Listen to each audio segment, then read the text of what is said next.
Ladies and gentlemen, welcome to the Game Station PAX Cast, as we're calling it. It's just mostly an excuse for us to bullshit about PAX for 3 hours and not actually do any of the hard stuff. So, speaking of hard stuff, welcome Jesse Cox to the show. Wow. Well, That's the best intro you'll ever get, so laugh it up while you can. ladies, how are you? Hi. How's everyone doing? We took a week. Did we take a week off? Yeah, we took a week off. We were all at PAX, They're so it all was a little bit blended difficult. together now. We should have just had a panel. This is what we should have done.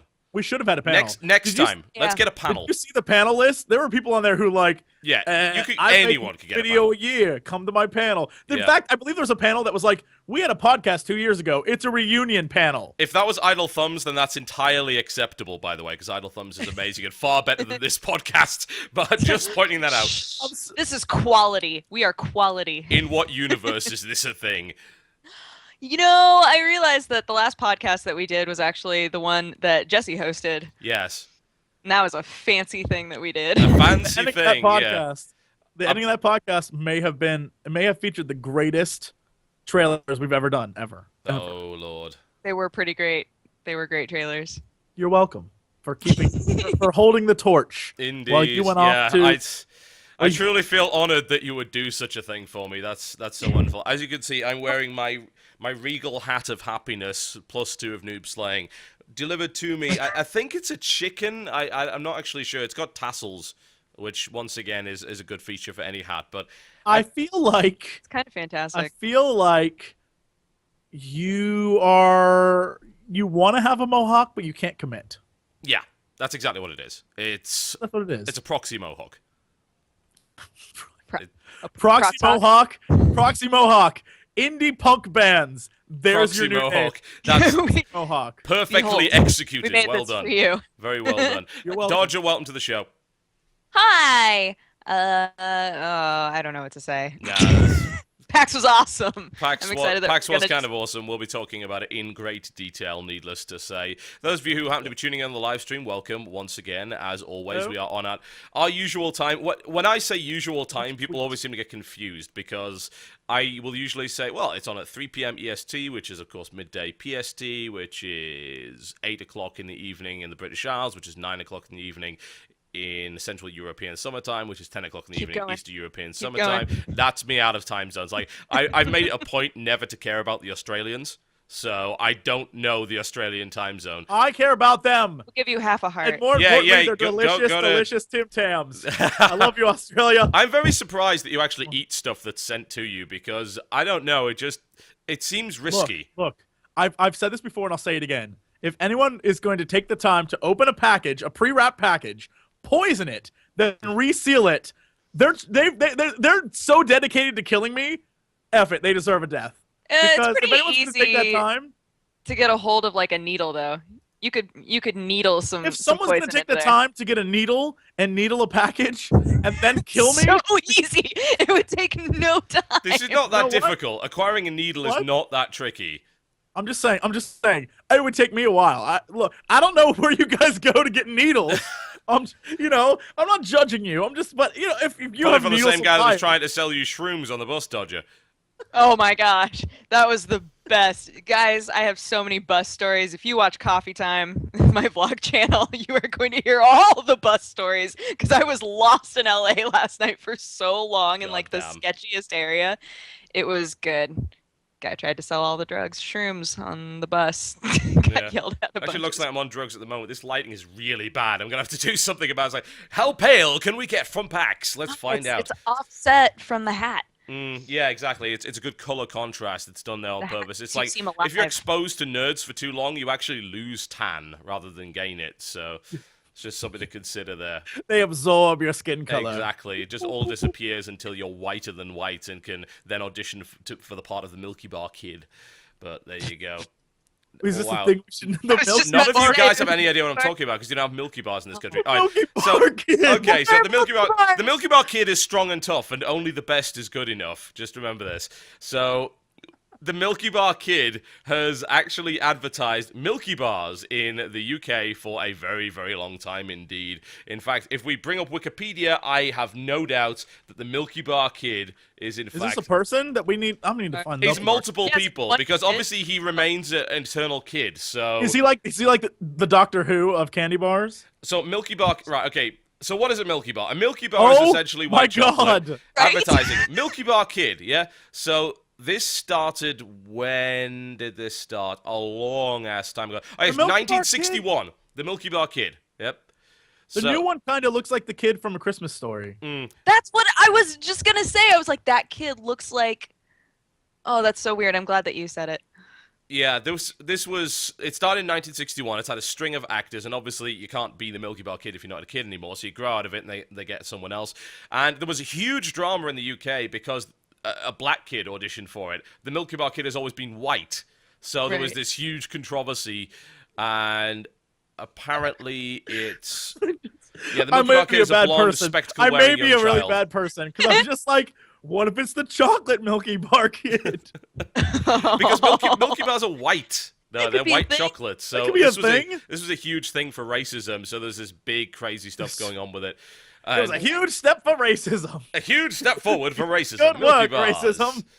God damn it. Oh gosh, he's so cowboy. Yeah, he really is. The Milky Bars are on him apparently, as he Wait, so is clearly this a said. British thing? It's not just a British thing. It was in Australia, New Zealand, India, Ireland, Kuwait, South Africa, Spain, and the UK.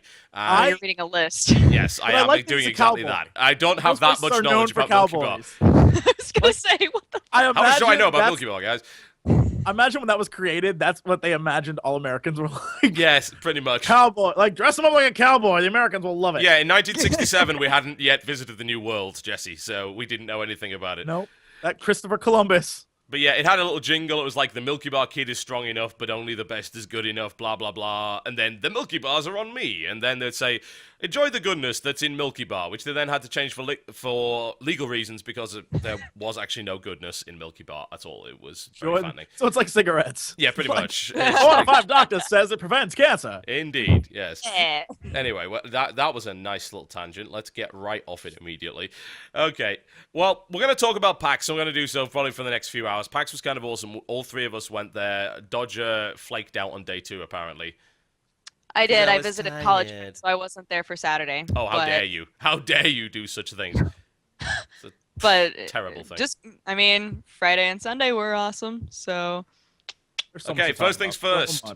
Swag show off. Show and tell. Oh, my swag's What do- downstairs. Well, go. wait, I have one. Wait, Okay. guys. Right, Dodger's going to get hers. There you go. That's Alright. swag. That is a horrible thing. Where the hell did that come from? When you fart and Cards the Against Humanity.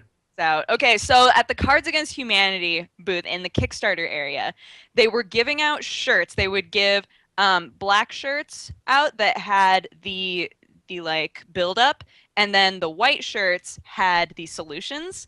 And they had a prize going so that you could take a picture, 2 people could stand next to each other and take a picture together, and then you could tweet it to them. And if you had the best combination of things from somebody that you found at PAX, then you got a prize. I don't remember what the prize was, though. Do you, Jesse? I don't remember at all. No. But all I Jesse remember is that made it was awesome. shirts that Yes. went together, but not as well as other people that were found No, sadly on not. the show floor. But Why I really downstairs, loved Jesse? it. Do you mean in your car? Is it all in your Uh, car? Look. Have you ruined? Look. Have you ruined the segment already? I'm going to send you down to your car, and me and Dodger are going to talk about swag. That's how it's Yeah, going to that's be. Remember, Jesse, you can't buy swag, yo. YOLO and such. YOLO. Rolo. Uh, Bye, Jesse. we'll see you shortly. Goodbye. So wait, was your hat given to you by a fan, or was it swag from It was something? posted to me. It arrived in the post. There's actually some other things there as well. I got shark socks and a banana shark. They sent me What? that. Let me go find the shark socks. Okay, you're in control of the show. Take the helm. the only one here. You're the only oh, one here. no. Enjoy. Oh no. Well, I can tell you guys right now that I have millions of pins. That was the other thing that I wound up collecting a bunch from. We'll probably wind up talking about that. But like, dudes, okay, so the the lanyards that they put. Oh, I'll wait until he has his headphones on. Arr. And there he is. I was just saying. I'm telling them about how they gave you the behemoth lanyards. Yes. That are really thin, but then you had millions of pins to put on them, and they just like twisted and could not handle it. So Yeah, a bunch that of sounds people. about right. Yeah, a Speaking bunch of people- Behemoth, actually, I have a number of things from Behemoth, but first we shall start off with a fan sent me shark socks. These are three-dimensional shark socks, Yes, as they're you can wonderful. see. The main problem being that they are in a woman's size, and there is no way in a million years they will fit on my massive hobbit feet. So Oh, can you turn them into gloves? I will try. Yes! Just cut out like a thumb hole and then they're mittens. Mittens, there you go, see? This is wonderful. I can actually wield this. This is like some kind of shark sock nunchuck, as you can see right here. All will beware my ninja technique. I don't know that I would assume that those were sharks if I saw those on a person. What would you assume that they were? I don't know, because they just look like they have like frill, like lady frill at the top. Yeah, and they then kind I of do, don't they? on them. That's cute. It's like, are you dressing in drag? Is that what's Yeah, going to happen now- here?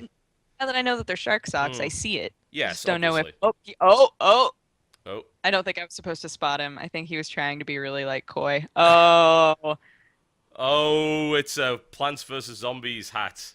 the pop cap hats. Yeah. They were giving those out too. We have a video of the Plants vs Zombies dance off. It was quite the thing. Hold on. Tell this story. Why don't you tell that story, Jesse? He can't hear me. Because I can't hear anything.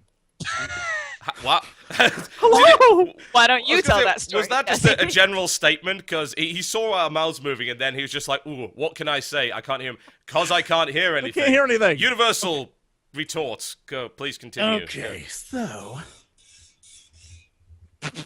It looks like you're wearing hemp on your head. This. It looks like What you a- have. It's kids like in you your- just had to go one better with the whole hobo thing, didn't you? I mean, I have this, which makes me look like a cross we're between a like rooster Pippi and a hobo. Longstocking friends, man. That too, yeah. I That's feel like it. I'm the You guy guys on the did bus. fan- I'm gonna ditch you and put on one of those hats now too. Okay, Bye. go find the hat.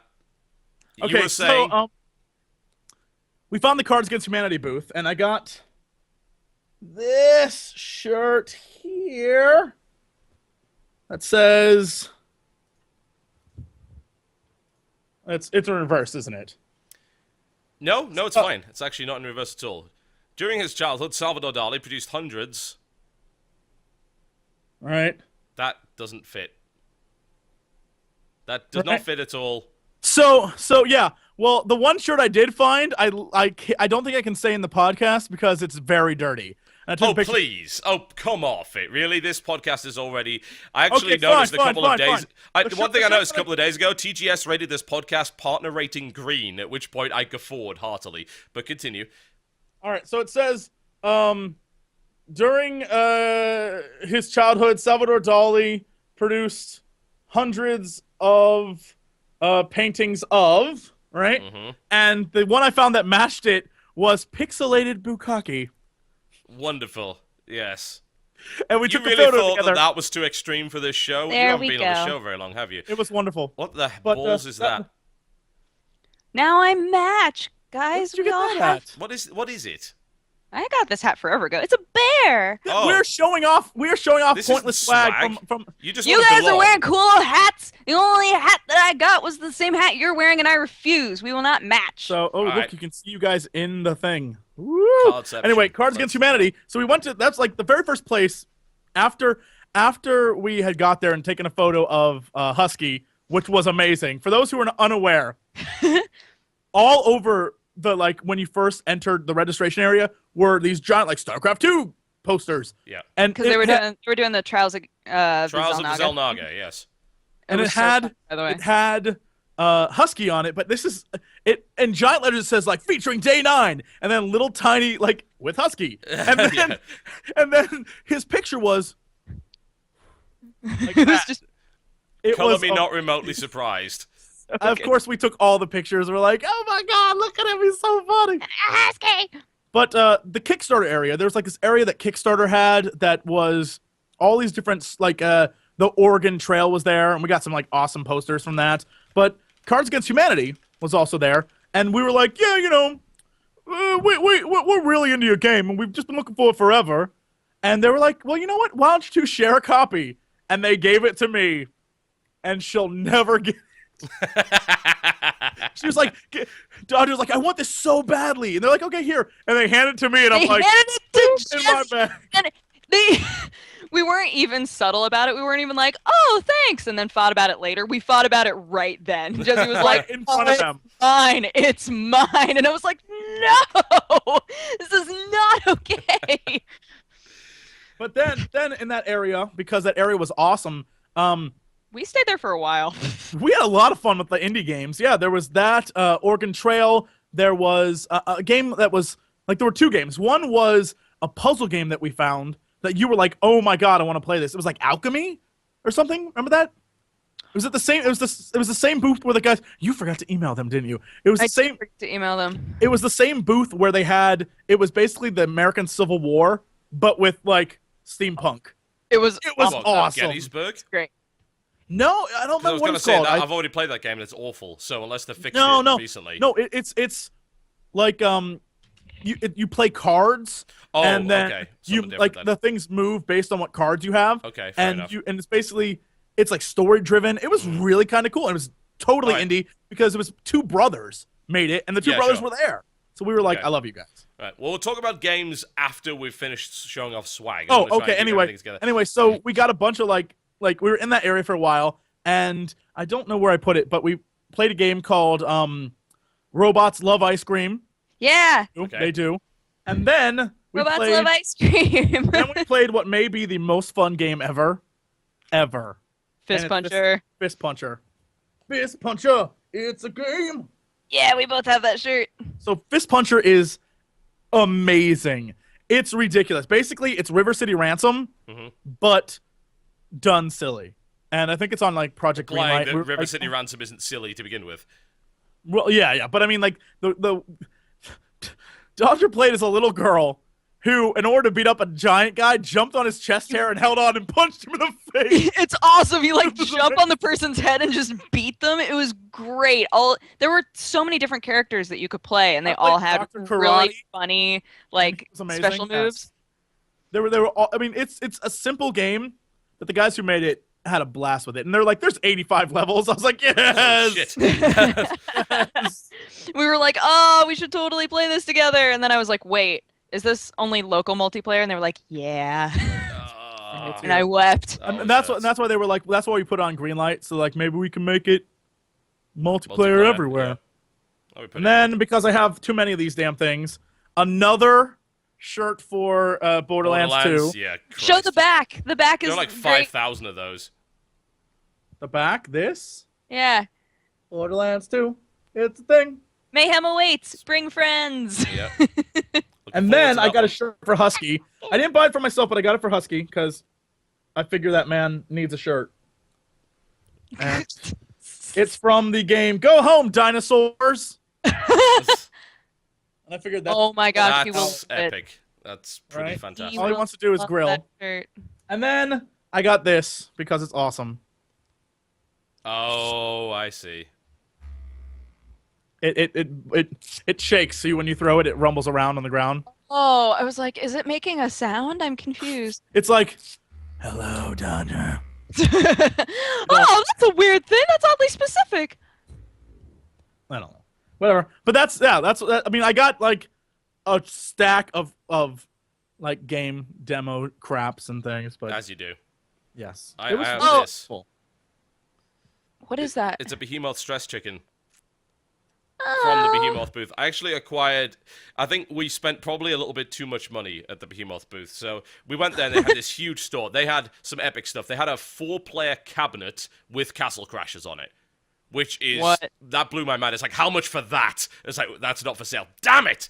But they were selling some other stuff. Like they had the full line of these Castle Crashers Oh, look at collectibles, them. like with different weapons. So we got 4 of those. So they're fully posable action figures. That being probably my favorite one. They also had this giant necromancer that you could get, and they were selling a bunch of T-shirts. So we got Orion, because he loves playing Castle Crash, we got him the one with all of the dead bodies on it, because we thought that would be funny. And Nice. I got, hang on, I wore this yesterday, so it might be inside out. Let me just fix this. It's like, just saying. There we go. Okay. So, Yes. yeah. Which is it? Who knows? It actually comes with a Sharpie to tick it off, if you like. It actually comes in the Really? package. Yeah, so that's a pretty That's wonderful awesome. thing. But yeah, the Behemoth provided many awesome things. Other T-shirts I got. This is something special. So I went to Zombie Studios the day before the convention, and they are making these T-shirts for Blacklight Retribution. What does that say? It says blacklight. How do you Oh. not get this reference? It's the classic Motorhead T-shirt. Really? It's in reverse. On our screen, it's in I was reverse. going to say it's in reverse, Oh. so I was Okay, like, that what doesn't does help. that say? It's not in reverse on my screen. It looks fine, but yeah, it says Blacklight. So yeah, it's around the Motorhead design. It's like, holy shit, this is amazing. I want one. So it's like, yeah, we can give you that. So that went well. That's very Nice. cool. Yeah. Yep. I passed the Gas Lamp booth, who are the guys that do Dungeons of Dreadmore, and I was like, hey, thanks for the video. Have this Diggle. As you can see. Oh, so cute. That's cute. You wouldn't be saying that if you played Dungeons of Dreadmore. Diggles are fucking bastards. Like, they really are. They're the worst things in the world. They will kill you horribly if you give them. Be Have a freaking diggle. Yeah, here, have this Diggle. Hopefully it won't kill you. But there you go. And I do have one more thing, but I'm going to save that till last. Is there anything else you guys got? We got the Neverwinter Nights. Oh, I forgot. It's downstairs. Oh. Glasses. Oh, well. Don't tell that story. Leave that story out. I'm not going to. We secured those by legal means. Hang on a second. Have you guys... right, okay, there's a difference between swag and stolen property. Which is that? We didn't steal it. We didn't steal it. We may have lied, but we didn't steal it. What do you mean you lied? What? It says, okay, guys, it says Dungeons and Dragons Neverwinter, and it's got a nice molding line on it. And I always love molding lines. And then, millions of pins. Oh my god, so many pins. Do you have your Robots Love Ice Cream pin? Mine's I have all of them. So they had the robot. Oh, I don't know how well you guys can see these, but they had Robots Love Ice Cream pins that have like all the different robots. some Yeah. of the basic robots. And this one's my favorite. He's like, hey, and then Exactly what he's like. yep. And then a chick in a cat costume gave me this one. I have one too, but that pin for that game, it's like a card game. It's like on my button, I don't know where it is. Maybe the bathroom. It's just all it is two breasts. Like that's it. Like that's the pin. I was like, this is a great pin. Just so funny. I was like, what is this? And then because Kickstarter. Oh, the Kickstarter bag. Oh, Yeah, it's downstairs. Kickstarter had the room. They had these bags that they were giving out that say Kickstarter games, and they're super cute. They are. And then they also had Kickstarter games pins. This one has a controller on it, and this one has a D20 on it. Can I ask you a question? What Me? exactly do you do with all those pins? Like Have you seen my- you notice my swag was like I got some shirts and a hat. Shirts Dude, make Everything else sense. to me is useless. Why? What do you do with that stuff? It would just I'd be on Hoarders if I collected all that stuff. I would be on Hoarders. I just have random boxes filled with stuff already. I don't need anything else. I do this. Oh. I put them all over my Hang on, backpack. is that a Hold King up. of the Web sticker? Did I just see that? Hold on. Quick thing to the web pin. Hold on. Yeah. Hold on. What? Is that a Ninja Turtles backpack? I It sewed is. this on in high school. Oh, all right. Your Never backpack mind. survived that Spider-Man's long? on there Holy shit. too. That's the creepiest looking Spider-Man. Like, hey kids, I'm Spider-Man. That's also why there's a weird, awkward cat down here. Because high school me. But yeah, I always just collect a bunch of pins and then put them all over Not bad. my backpack. But anyway, and then Oregon Trail had good ones too. They have one that just says Oregon Trail, and then they have ones that are like the pixelated zombies, and then the med packs. And then there was a Cards Against Humanity one that just says Cards Against Humanity, and then Double Fine. Why do you have these? Exactly. Did them, and I was so jelly every time I talked to somebody that I knew, and I was like, "Where did you get that pin? I don't have that pin yet." There are so many that I missed out on, and I'm so angry. But yes, there were lots of pins to collect. I'm not judging you right now, but I'm really judging you. So, I'm trying to think if there was anything else. Oh, where is my League of Legends wristband? There were League of Legends wristbands that say Pentakill on them.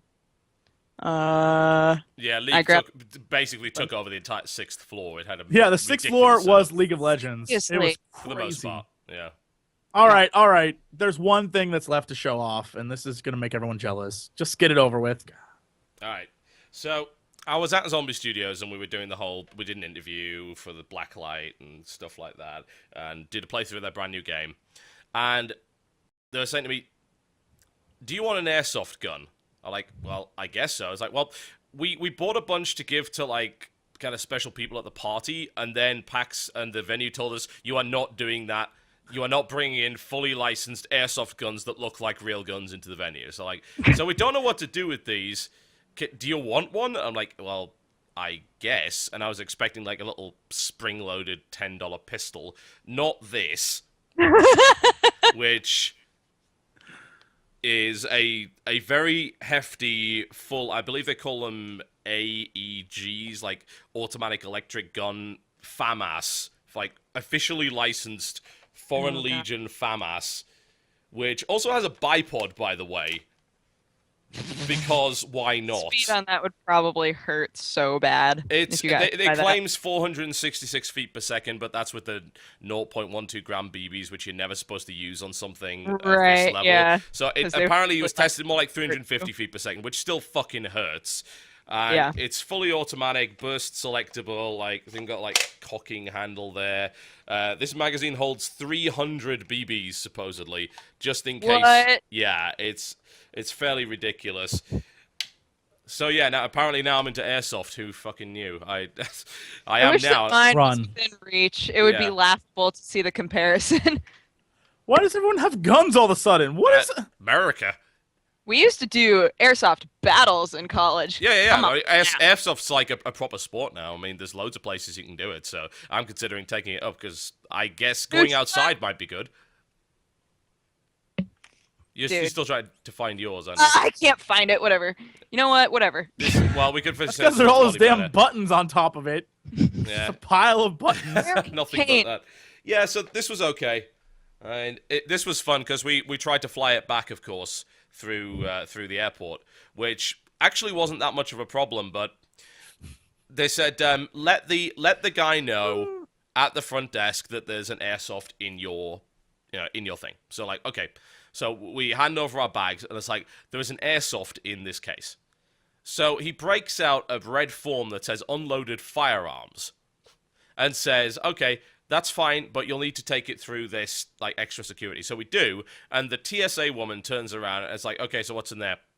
And we said, well, they send us over, it's just an airsoft. And she kind of double takes to a moment, looks at the person that's brought us over, and it's like, you brought them over here for an airsoft. You realize an airsoft is not a real gun, right? And if it was, this is in a soft-sided container, it would be illegal anyway. So why did you waste my time with this? So the airsoft got through just fine. But there you go. So, but the TSA woman was very angry at the other TSA person that had completely wasted her time, and the drama was absolutely wonderful. Oh, Wonderful, TSA. I like it. America's finest right there. Yeah, Merca. indeed. Yeah, so I think that kind of wraps up the swag, even though like half of that I actually paid for. Like all the Behemoth stuff is that we've got a scarf downstairs and t-shirts and stuff. Like we all bought that, so yeah. I mean, I made sure to. Yeah, I was just gonna say I made sure to steer clear of the booths that That's had probably for like the best. tons of T-shirts. I was like, I I'm almost gonna bought a buy bunch all of those. bunch of Shank figurines because the Clay guys were there with all their stuff. It's like, oh, I want this. But again, you can only carry around limited amounts anyway, especially when you're lugging gear for interviews and stuff. So no, we did avoid taking the vast Did you see? majority Did of you stuff. see the Disney booth? The swag there. Oh, Where they were drawing? Yeah, they were drawing They had stuff. the We got hats, but right? they had the hats from E3, but they also had, if you stood in line for like 12 hours, they had Disney animators there who would create like a Disney U. Holy crap. I would have waited the entire time for that, but the line was just too long. They were doing like specialized ones. I only saw ones that were like people going through and saying, "I want Mickey Mouse," and then they'd be like, well, yeah, here, because people are uncreative. If you could have said, "I want anything," and they would have done it. That's kind of awesome. It is pretty awesome. Indeed. Yeah. That is fairly fantastic, to say the least. All right. Well, that's all the swag and crap out of the way. So why don't we talk just in general about what PAX was like? Then we can take a break, and then we'll actually talk about games, because we played a ton of them. So what was your PAX experience? How would you sum it up? I really like PAX. This was my first PAX Prime, so I've now been to PAX East once and PAX Prime once. And I like that in both, there's just so much of a focus on community. Like, you don't really care at all about the companies. No, there are entire floors that are just playtesting tabletop games and like just really relaxed, fun stuff that builds up community, and I loved that. So the panels are the same, aren't they? Right? It's like they do panels which they know people want to watch. Like Giant Bomb does their show live from there, and it's all completely community orientated. You've got the guys from Idle Thumbs, and then all these other groups. It's like, hey, let's just do a panel because people want to come see us and hang out. You know? Right. It was weird. I don't remember any like people being psyched about panels. Is it weird that people were just there to like play? That's no, the first time. they were like those PAX panels were. If you watch the Giant Bomb one, it's like it's packed out. You cannot get anyone else. But then that goes for the size of the actual, because the convention has so many people. Then you didn't notice that there were panels going on.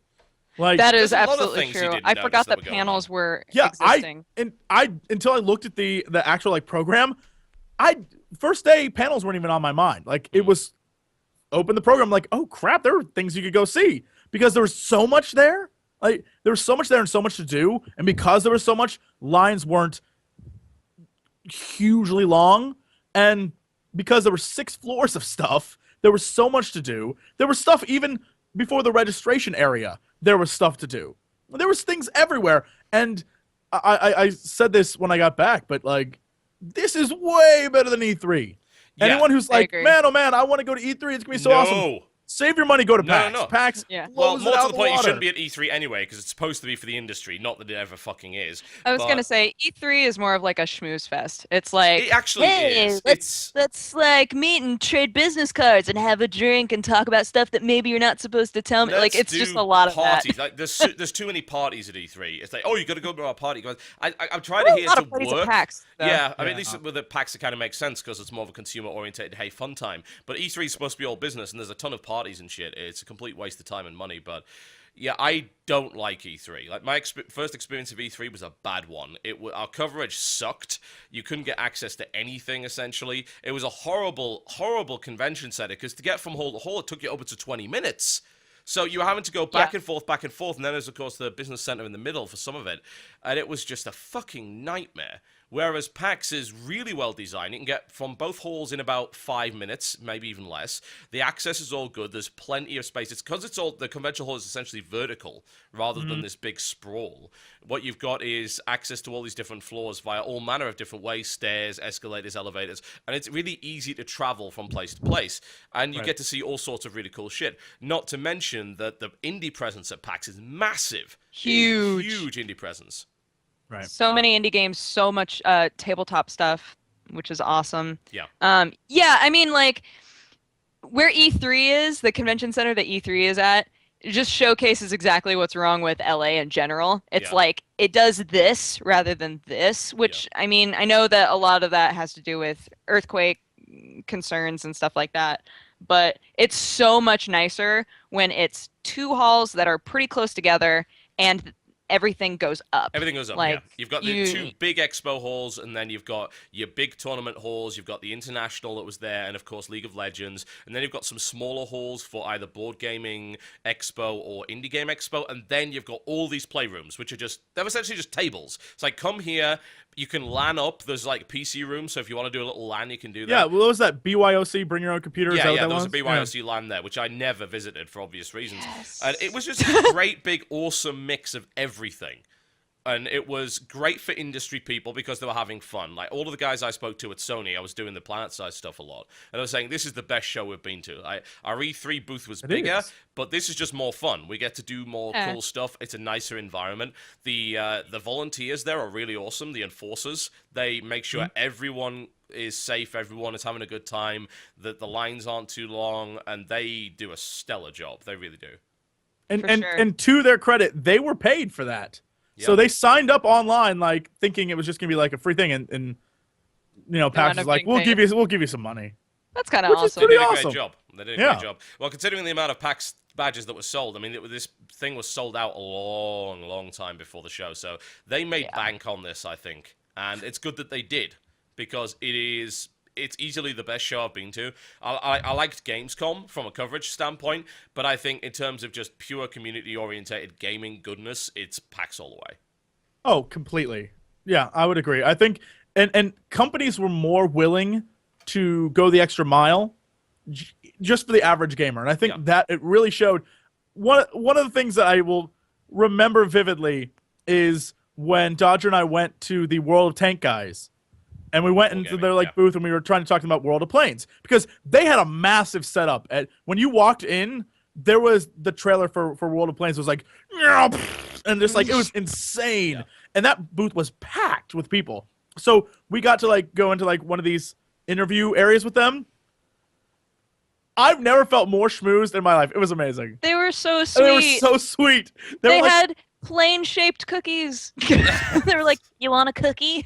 And it was and that was like the bare minimum of stuff that like you had access to people who normally would be like, we've G4's here. G4's here. I can tell you a story about G4 if you like. Do tell, buddy. Would you like a story about G4? We would. We would. Slander. So I've confirmed that this was specifically the X-Play guys because I know a couple of guys at G4. And they're usually pretty cool because the G4 web guys and X-Play, who do the television stuff, are essentially entirely different things.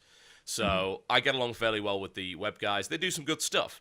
And then there's the television, which, as we are well aware, is barely even a video gaming network anymore. It's mostly just reruns of Cops and all the bullshit. So I was doing one of my appointments. We booked appointments the entire way through, and we actually crammed in extra appointments because we just felt like it. And we had an appointment with a game called Cannon Brawl, which is a video you will hopefully see once we get our hard drive recovered because it's pretty fun. So I'm sitting down with the Cannon Brawl guy, and I'm playing 1 versus 1 with the dev, and we're doing our whole dual commentary thing with the headsets on and everything. It's blindingly obvious that at the booth, someone is working. Because, wearing big headsets, recording, hard drives, equipment everywhere. So along comes the X-Play crew, who is one interviewer who will not sit down and play any of the games, I might add. It's just an interviewer.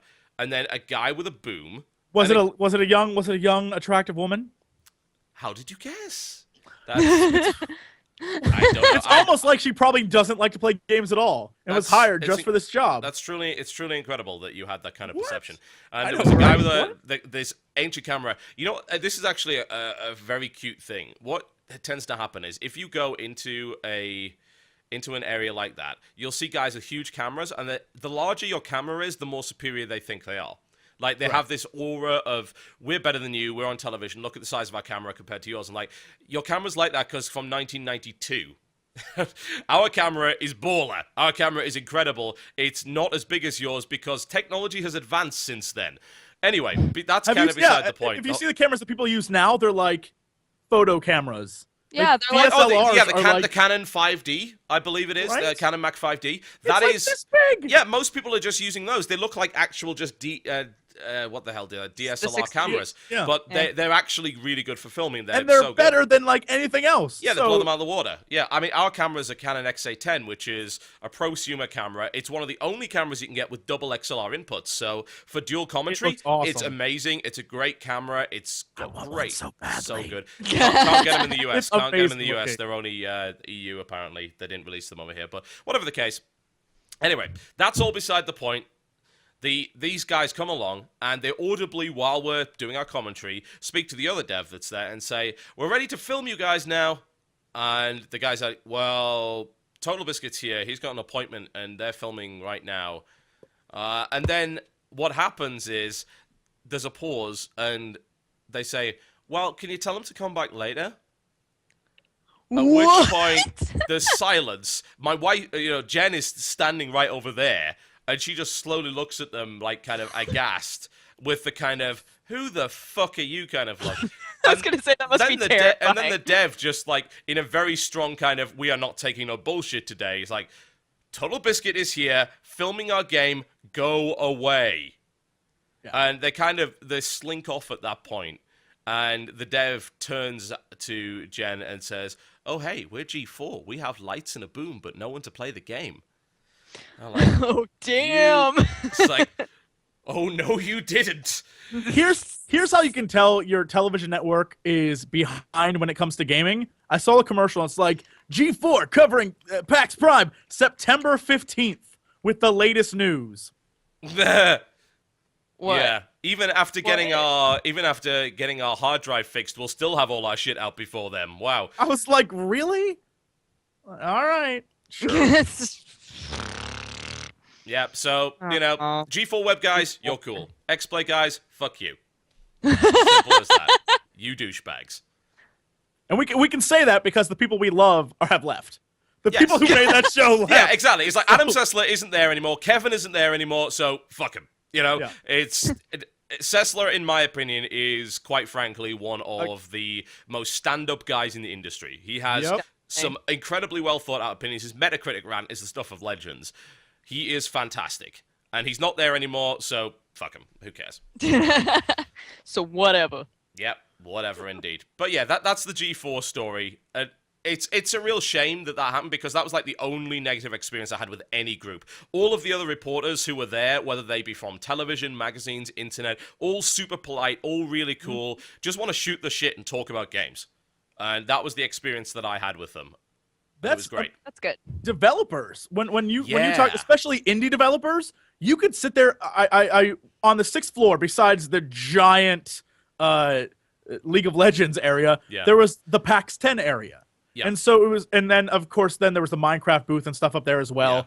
Yeah. And it wasn't a booth so much as it was the Museum of Minecraft. It was the most ostentatious, fucking pretentious bullshit I've ever seen. The Museum of Minecraft. Come and see our wonderful culture. It's like, it's fucking pixelated blocks. There's no culture here. It was amazing. And that place, there was a line to get into the Museum of Minecraft, and I was just like, Jesus. And I just hope there was a real-life creeper in there just primed to blow as soon as they got to critical mass. That would be wonderful. You realize Notch has spent every ounce of his fortune on creating a real-life creeper to kill his audience. One day. I don't know what to do with all these monies. But that area, the PAX 10, because they were featured in the pamphlet, and they were like all these indie games. I talked to every single one of those guys. I know Dodger and I talked to one of it was like a game where you could be you were werewolves and I was zombies. Yeah. My zombie army decimated you. Never pick against the zombies. Zombies always win. But they had all these different games there, and I talked to every single developer, and every single one was just like willing to talk about anything. Anything. It was they were nothing the guy was off limits there. At least as far as I could tell. It's pretty cool. What was that? The containment? The zombie puzzler, yeah. Yeah, the zombie puzzler. That was a blast. And he and I talked for like 20 minutes about funding for games and how everyone's a little wary of Kickstarter. Even the developers are like, that's someplace we're not sure we're gonna go. Yeah. Because sometimes it ruins your credibility. I was like, this is access. Like, this is stuff that's pretty great. Yeah, this is what I loved from a coverage standpoint was the access and how flat out awesome devs would just be and just talk about whatever. Yeah, you got them on mic and on camera, they would not hold back. They just wouldn't. They would say whatever. We got some great footage as a result of that. Not to mention the fact that we just had access to games we wouldn't, and the amount of people that just let us have direct feed. It's like, yeah, plug your hard drive in and fraps it instead of us pointing a sodding camera at the screen. It's like, ching ching, that's 1080p of brand new games. We just put up MechWarrior Tactics. By the way, we are the only channel to currently have MechWarrior Tactics, aside from IGN, who has 2 minutes of it. We got 40 minutes of MechWarrior Tactics. So please do go check that out on, right there, please. Go have a look at it. Shameless plugging. Shameless plugging indeed. We got to pay rent. Why not? We got to pay rent. So. I want to point out, for the record, though, I know I don't have chat up right now, but I'm sure there's someone somewhere who either watching the VOD or whatever who's like, yeah, but you guys like have a podcast and stuff, so developers are gonna talk to you. Most people don't know who They'll we talk are. to anyone. They don't give a shit. They'll talk to anybody. They'll talk to anyone. Yeah, a And bunch of that's- the appointments that yeah. we went to, we just saw them talking to random people. Like, they'll just spend loads of time showing the game off. They really want to show their games. And for the indies, it was such a great thing because you talked about the PAX 10, but there was also the Indie Mega Booth, whereby Yes, yeah. a bunch of indies banded together to buy a huge amount of floor space for themselves. And there's like half the expo hall is the Indie Mega Booth. It is that big. And there's a waiting list to even get into the Indie Mega Booth because there are just they book it, they get as much space as they can, and then they all work together to get the best exposure. Like, they put good games that make sense next to each other. The developers are talking to each other and communicating and helping each other out. And they've got this big projector showing everything that's going on, and yeah. It is a wonderful impressive. experience. We spent the majority of our time there because, I'll be honest, people say, oh, well, why didn't you check out the big games? Because I don't care anymore. I'm actually past the point of giving a fuck about looking at big games at shows because always, it's a really limited, highly controlled experience. And if I go to a show, it's almost like tuning into a radio station. I don't tune into a radio station to hear music I already know. I've got an iPod for that. Well, I don't have an iPod because I hate them. But, I have a creative Zen X52 You have an for that. MP3 player. An MP3 player, yes. Yes. Yes, quite. But I listen to the radio, like I listen to XM to hear new stuff that I haven't heard before. And that's why I go to a show. I don't go to a show to be fed the same old marketing spiel on Borderlands or Dishonored or XCOM that I've heard over and over and over again in all the exclusives and stuff they put out. I go to see new games that I've never seen before, and we checked out a ton of them. And they were pretty much, for the most part, all great. Like, maybe one or two were a bit shaky, but most of them were just flat out great. And it makes me really happy to see that there's this massive market now for $10 to $15 titles that are just, they focus on one thing, they do it really well, they throw in a great art style and all sorts of great innovative stuff, and they release it and they do well. And at this show, you can see all of that, and it's wonderful. That's one of the things that we noticed right off the bat was I think maybe Borderlands 2 had a big presence, and the stuff they had there was a lot of like cool stuff you could do. Yeah. They were showing off the Necromancer a bit more, but pretty much every other major game. I know Squeenix, when their games, they had like 5 games there, all set up to play. Yeah. You could finally play Tomb Raider and stuff, but it was like an early alpha build. You could do all this And stuff. DMC, Yeah, but there was literally one visible Square Enix employee there. Everyone else we could not find. Capcom, a lot of stuff there. Maybe 3 actual people there who knew anything about the games. Yeah, that's actually the real problem with E3 as well. That's all E3 is, by the way. If you go into that, is barely anyone knows anything about the games. A bunch of marketing people. Here at PAX, like, they just didn't bother bringing a lot of people. Because, like, right, we're just setting this up for people to play. We'll see how it turns out. We're happy with our build, blah, blah, blah. And then all the indie devs are actual devs. There's no marketing guys there. You talk to the lead dev, the sole creator, everyone you want to talk to. It's like the number of videos we got of lead designer, creative lead, and all CEO of the company. Like, all right, great, cool. This is who we want to talk to. We don't want to talk to the marketing guys. So as a show, it is by far. I don't want to use the word legit, but I'm going to use the word legit. Because that's what it is. It is. No, you're right. The You're show right. is straight up legit. It is honest. It is forthright with everything. And it's great for both coverage and consumers. And even panels, there weren't any panels that you sat back and said, like, did we need this? Like, I mean, all the panels they catered to an audience of people who wanted to see that. Yeah. Like, and there weren't any panels like, E3 has some douchey named panels, like how to gain market share in an online capitalistic society. It's like, what? Yeah. They might as well be written how to screw over your consumers in the best possible way. Pretty much, yeah. It's a great show. I'd say it's smaller than Gamescom, but it feels more comfortable than Gamescom. Gamescom is sprawling. Like, Gamescom is a good show for consumers because you do get to try out a lot of stuff, but expect to stand in a lot of lines to do it. There were lines here too, but they kept their lines deliberately capped. So, like the Borderlands line, they wanted to make sure that it was never more than half an hour long. So they had an enforcer that just says no more. Like, we just cut it off here. You're going to be in this line for about half an hour to see Borderlands. And the cool thing is they actually made an effort to entertain. You could watch all PlanetSide stuff because it was right next to it, so I was casting for the PlanetSide booth, showing all the stuff. And they had the zombies come around and do a dance party. We had live DJs at the zombies SB were booth. We're to aware. people. We're aware Yeah. of the dance party. Uh-huh. We were like, we had an appointment with someone. We were gonna go meet some gaming company, and we we're were like, going to Twitch let- or something. yeah, we're like, let's cut through. And all of a sudden, there's a zombie dance party, and we're just like, are you It kidding me? literally started the second we were like, oh, I bet we can cut through right here. And we started to walk, and then Zombies. everything just exploded And in then there's front of us. PlanetSide 2 guys dancing with the zombies. Yeah, and we're just we like, did that. really? And keep in mind how tall I am, that I'm like, what just happened? I can't see anything. Yeah, There's because a these crowd zombies of are about people around. 7-8 foot tall in their It costumes. was amazing. It's the worst. I was like, I don't know. I can't. I think there's music. It was hilarious. So Yeah, it was pretty damn funny. Like, and it was great as well because, like, I think if you did that at E3, the booth would be like they'd be shooing them away because the Plants vs Zombies guys were in front of the Borderlands booth and the PlanetSide booth that were kind of facing each other. At E3, that would have been the marketing guys would come out and said, no, go away. Here, like, you've got the CEO of Sony Online Entertainment is standing behind the DJ booth with the DJ, laughing his ass off at everything. You've got the creative lead of PlanetSide is in the dance party itself. And it's just like, this is fun shit, and everyone's having a good time. You know what else was kind of neat that I didn't expect to see, but I was glad it was there?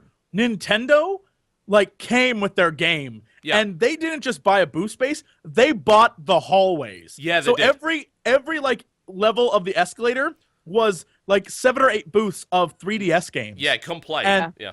it was crazy. And there's like, come on and play, sure. And if you played, you got like T-shirts. Like I got a Super Mario T-shirt that I gave to the Warp Zone guys. Like there was so much just free stuff just given away. And I was like, I love this thing. this is the best. It's the You best. get laden down with swag here, and it's not even like the Gamescom situation where, like, on press day, it's like, ooh, look at all the press with their swag. It's like, no, this is a consumer show, so you just get swag thrown at you from all sides. So That's much just going to stuff. happen one way or the other. But yeah, it was good. I think the hallways were particularly cool. There was this middle area which was all board game stuff.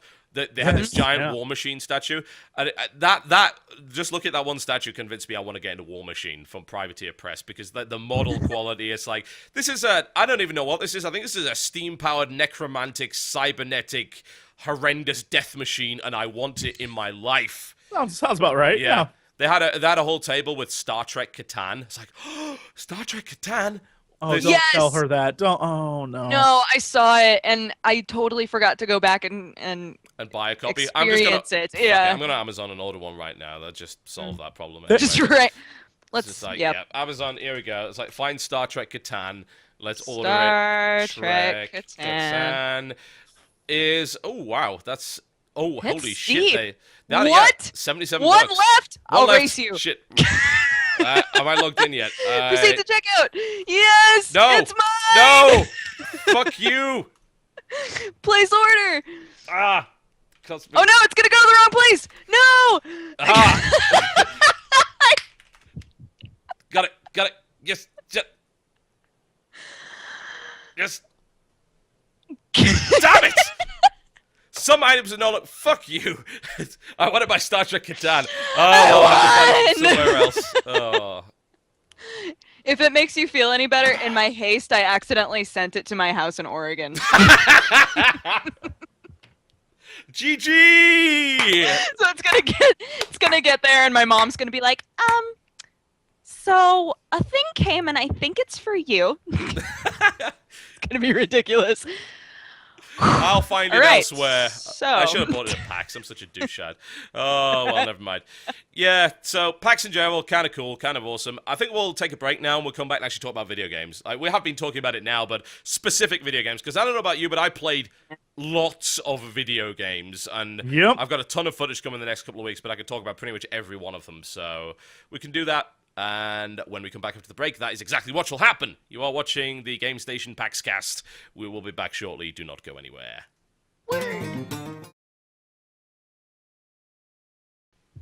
Ladies and gentlemen, welcome back to the Game Station PAX cast. Yeah. Video games.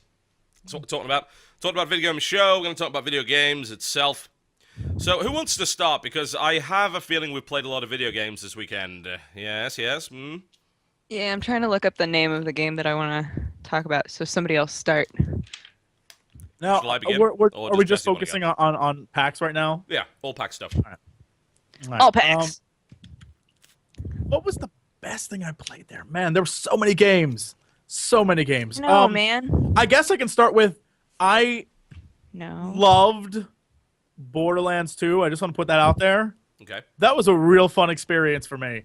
Now, mind you, I haven't played like any sort of game where you have to like do more than RPG controls on a console in a long time. So that was a fun experience. Oh, So I'm God. trying to like relearn how to play. I'm like, why is it so much easier with the mouse? Yeah. I don't understand this. Yeah, I've actually had to break this out just to play Dark Souls again, and it's a bit weird to get it working, but yeah, but I actually remember when I played the first Borderlands, I think it was at Gamescom. Oh, was it actually before that? Maybe it was, but the first Borderlands I had to play on a console, and it was just I couldn't aim for shit. It was horrible.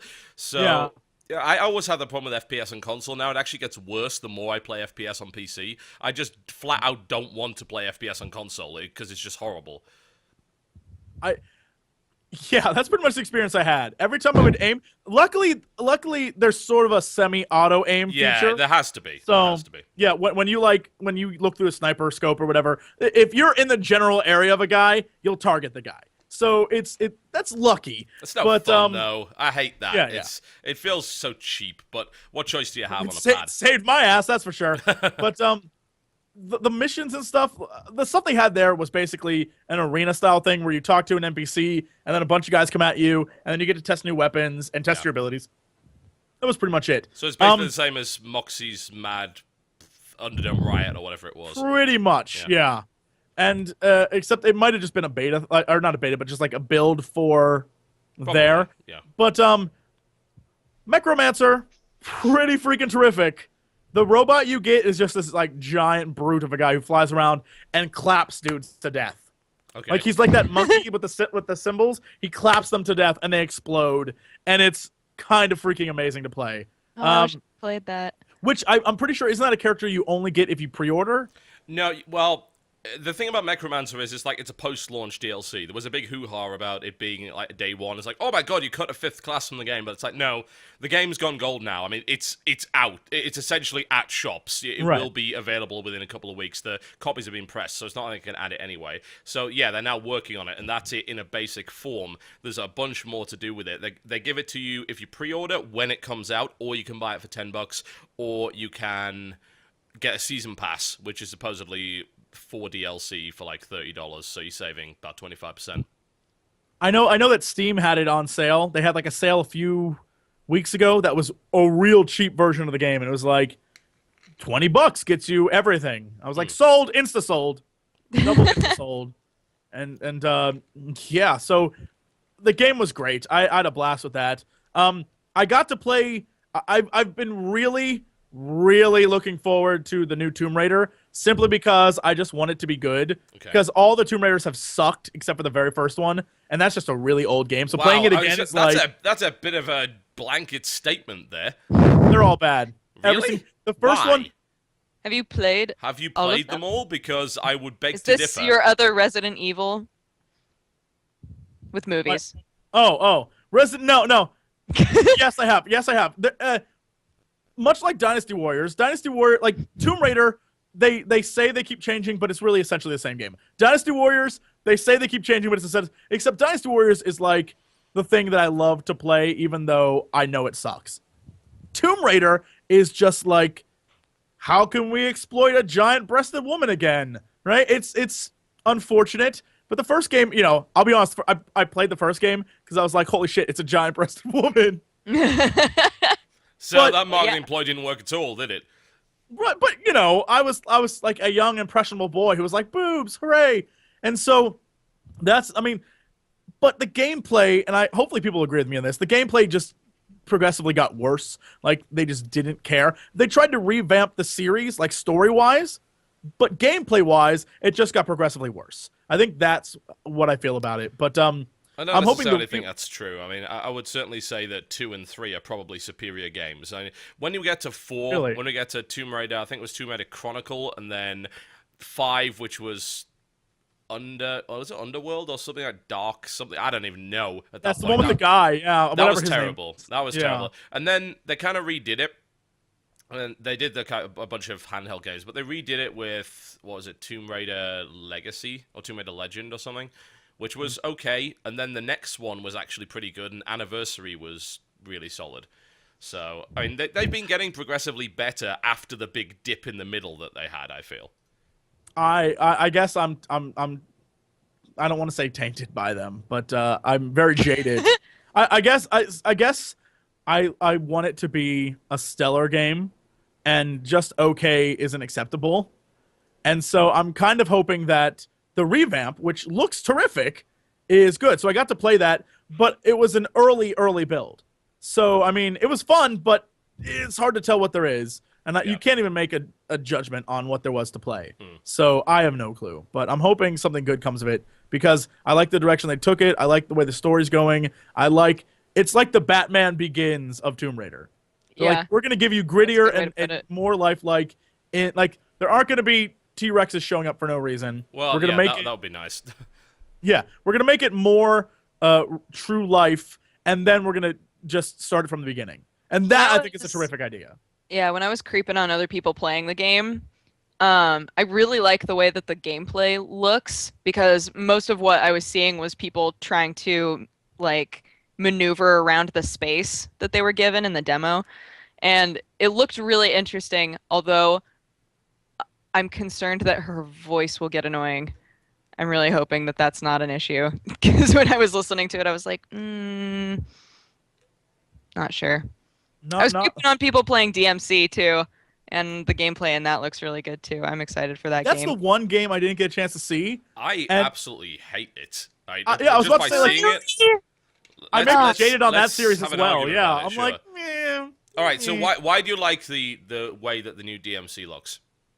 The fights look really cool. They look like it would be fun to play, like really satisfying to hit something. The thing is, Does that make sense? Yeah, but the thing is, that was the case in 1, 3, and 4 as well. But Yeah. they also didn't completely change the art style and the main character and turn Dante from a wisecracking asshole into, quite frankly, an emo brooding bitch, which is what they've done. And don't even get me. He's Sometimes young. wisecracking No! start off as emo brooding bitches. No. Yeah. His character changed so drastically from. It might have been because at the end of the first one, he has that one line. I don't remember what it is off the top of my head right now, but he like screams at the end of it, and it's like the most pitch perfect bad voice acting moment ever.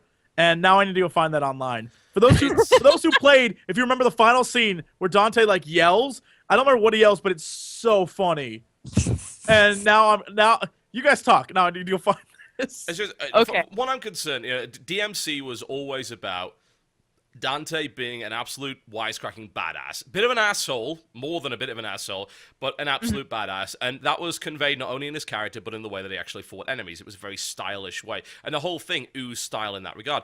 The problem is the whole stylish combat thing doesn't work with a character who seems to just be upset about everything. He isn't that wisecracking asshole. He wouldn't fight that way. And as a result, there's just this horrible disconnect, I feel, between the character design and the actual game itself. And I just don't see any reason to deconstruct Dante when we've only got to play him in 3 games, and in game 2 he fucking sucked anyway. That is very true. I hated too. It's like, come on, we had to play Nero in game 4. We played Dante in game 3 for the most part, and then, of course, the other edition allowed you to play Virgil as well. Can we not just have another proper, straight-up DMC game that has Dante in it and no one else? Like, fuck the other guys. We don't care about Nero. We don't care about Virgil. Just Dante. Let's have Dante wisecracking and kicking the shit out of really big demons and be it really fucking hard. And also, let's try and avoid some of those time-jumping puzzles from Devil May Cry 4, if you don't mind. Thank you very much. But I don't know, like, oh no, he found it. Okay, I remember the scene. I'm trying to remember what the name of the girl is in the first one, but like she's laying there crumpled on the floor, and he's like holding her. He's like, fill your dark soul with light. Oh my god, it's amazing. Oh, that poor voice actor when he like read that God. line and went, "What?" It's just like his Shit. voice breaks towards the end. He's Yes, just like he's like, fill your Trish. That's Trish. fill your dark soul with light. Right. Oh, hey there, nice lady. Oh my god, that's what I remember of Devil May Cry, and I was like, that is the best scene. Only thing. That's literally, besides his guns, ebony and ivory. I don't remember anything else about that game. Like, he was a wisecracking guy who was cool until the last. Maybe that's what made him emo. His voice cracked, and he was like, "I'm done. It's I like, can't be cool anymore." Man, it all went downhill. I don't want Dante to look like the lead singer from My Chemical Romance. Is all I'm saying. Gerard Way. Heyo. I know his name. I don't even know his name. I don't give a shit about My Chemical Romance. No, I mean, I think that it's unfair to say that a game isn't going to be good because they decided to go a different direction with it. Like, I want to give it that shot. I understand benefit of the doubt. The main problem I've got is just that it seems like sheer brazen arrogance to take a well-loved and established franchise and muck about with it in that way. Which makes me very worried for the state of the rest of the game. Because if they think that's okay, what else do they think is okay to take away from the formula and say, well, we want to make it more acceptable to a Western audience, ignoring the fact that it's always sold well in the West anyway. Right. That's what I don't know. that's what worries me. It might not suck, but it's not looking good. I like the way it looks. I like it. Because the fighting isn't like the way that you were talking about the fighting being really stylized and really like smooth and cool and fun to look at. Like in this game, it's a bit harsher. It feels more like what a young asshole would do if he were fighting. I don't know. I think I just don't know if I want that. You know, if I want an asshole fighting in a gritty, realistic, I wouldn't even say realistic, but in a gritty way, I'd probably just play God of War. You know, that's fairly gritty in and of itself. But I think when it comes to Devil May Cry, I want the 200 hit combos. I want the ability to chain attacks together in a really awesome way. I do so in a way that's not even remotely practical. It's called Spectacle Fighter for a reason. It's kind of the same as Bayonetta was. Like, is any of this actually practical? Would you use this when fighting giant angels? And the game says, we don't give a shit, it looks awesome, right? And you can't actually argue with it because it does. True. Touche. So, like, you have a point there, a reasonable point. Quite, yes. Yes, wonderful. People were walking around with DMC posters. I wonder if they were getting those if they played it. Oh no! There was at the booth. There was a box that said, "Take one." Take it. Yeah. Yeah. No! I missed out! And that's what you get for stealing the last copy of Star Trek Catan. Wow. Just saying. It's okay. It's an Oregon Trail poster, so I'm okay. Oh. I am okay. So yeah, I think I like that Square Enix came with like a million games. But Well, I yeah, didn't you like could the play, like, fact that there was Sleeping like Dogs no and one things there to represent them. Yeah. We looked around. I was like looking for someone to come like talk to. There was one dude I found, and he was like behind a podium. And he was like, "I have to monitor this station." The thing is, like, wasn't the Square Enix station essentially games that are already out? Because there's like Theater Rhythm and Sleeping Dogs and things. Sleeping Dogs was there. Yeah, Was but there they anything also new there? yeah. They had Tomb Raider was there, like I said, and they had they had a bunch of new games in that area. The problem was that, you know, like for example, at Injustice, right, which was the It's the fighter from NetherRealm, which I'm looking forward to immensely, I might add. Me too. it's so much fun, but I still don't get the premise. Why are they fighting each other? What did I miss out on? Ask these questions in a fighting game. Why did I Nobody miss cares. It's the same I reason don't care. Why does Why are Marvel Superman fight and Batman Capcom? fighting? Why does Capcom fight SNK? You know? Why are they fighting? I love them. Stop it, Flash. Leave the Batman alone. Your Beat friend. the shit out of the Batman in a really awesome way. And so it's like an incredibly fun fighting game. Like, and so when we got in line, it was like, here, have an armband. Here, have a comic book. You want an art book? Take one of these too. And then there were like 4 dudes there who kept walking around, and as you were playing, like, hey, do you need any tips? Like, what is going on? What are you doing? Yeah. And then every like 30 minutes, we're like, we're doing a demo. Come on over. That's the kind of like experience I want to have at a convention where they're like, we want to show you our game, love our game. And Square, I've been a Squaresoft fan forever, but Square Enix came with like nothing. They're just like, we have games, play them, assholes. I don't know. Like, I can appreciate that kind of brazen no nonsense thing. It's like we're not trying to market you. Just play our fucking games. You know they're good anyway, so Yeah. it works. But I mean, I think that there's something to be said for a game that could be frustrating to play. Like some people find fighter games to be really Oh yeah, frustrating yeah, of because course. succeed at them. Especially So I there's think a bunch of different new systems that you've got to learn. Yeah, so I think there's definitely something to be said for people milling around being like, do you want me to explain something cool that you can do? Like you should press these buttons in a sequence and then you do a really cool combo. You know, stuff Yeah. like that to make it so you don't walk away frustrated. You walk away going, that could be cool. That could be a cool thing. So, Yeah, Yeah. certainly. I like how someone just goes, "Quit being a comic geek, Jesse. Become a fighting geek." You don't want to be a fighting geek. That's even Jesse more don't need to. mathematical. He's a Seriously. matching champion. Hey Jesse, let me tell you about negative edge, and let me tell you about footsies and meaties and cross. What the bull is it? Is it Negative cross ups? edge. Yes, cross up. I can't even remember my Welcome. own terms, and I actually like fighting games. Negative Edge, Cross Up, Footsies. All these, again, Meaties. great band names. If Meaties. anything, we are providing high school kids with great band names. Your garage band, just watch the show. You'll come up like Finger Raptor. That's a great band name. The Finger Raptor. Finger That Raptor. would have to Speaking be of- either indie or ska, I think. Speaking Ska. of Finger Raptor, I played Primal Carnage, which is dinosaurs versus humans. Yes. Sorry, keep going. So the default class is actually Finger Raptor. So I put the video out, and of course there's now this huge argument which has devolved into creationism versus atheism because my subscribers are fucking stupid. Just pointing that out. Anyway, love you guys. I hate the people that leave comments on my videos. Anyway, besides the stupid argument. Anyway, and they were actually it started from these raptors aren't realistic in size. And it's like, yes, but if they were realistic in size, there would be fucking turkeys, and they're not that dangerous. It's like, yeah, These okay, Raptors they've gone. aren't realistic.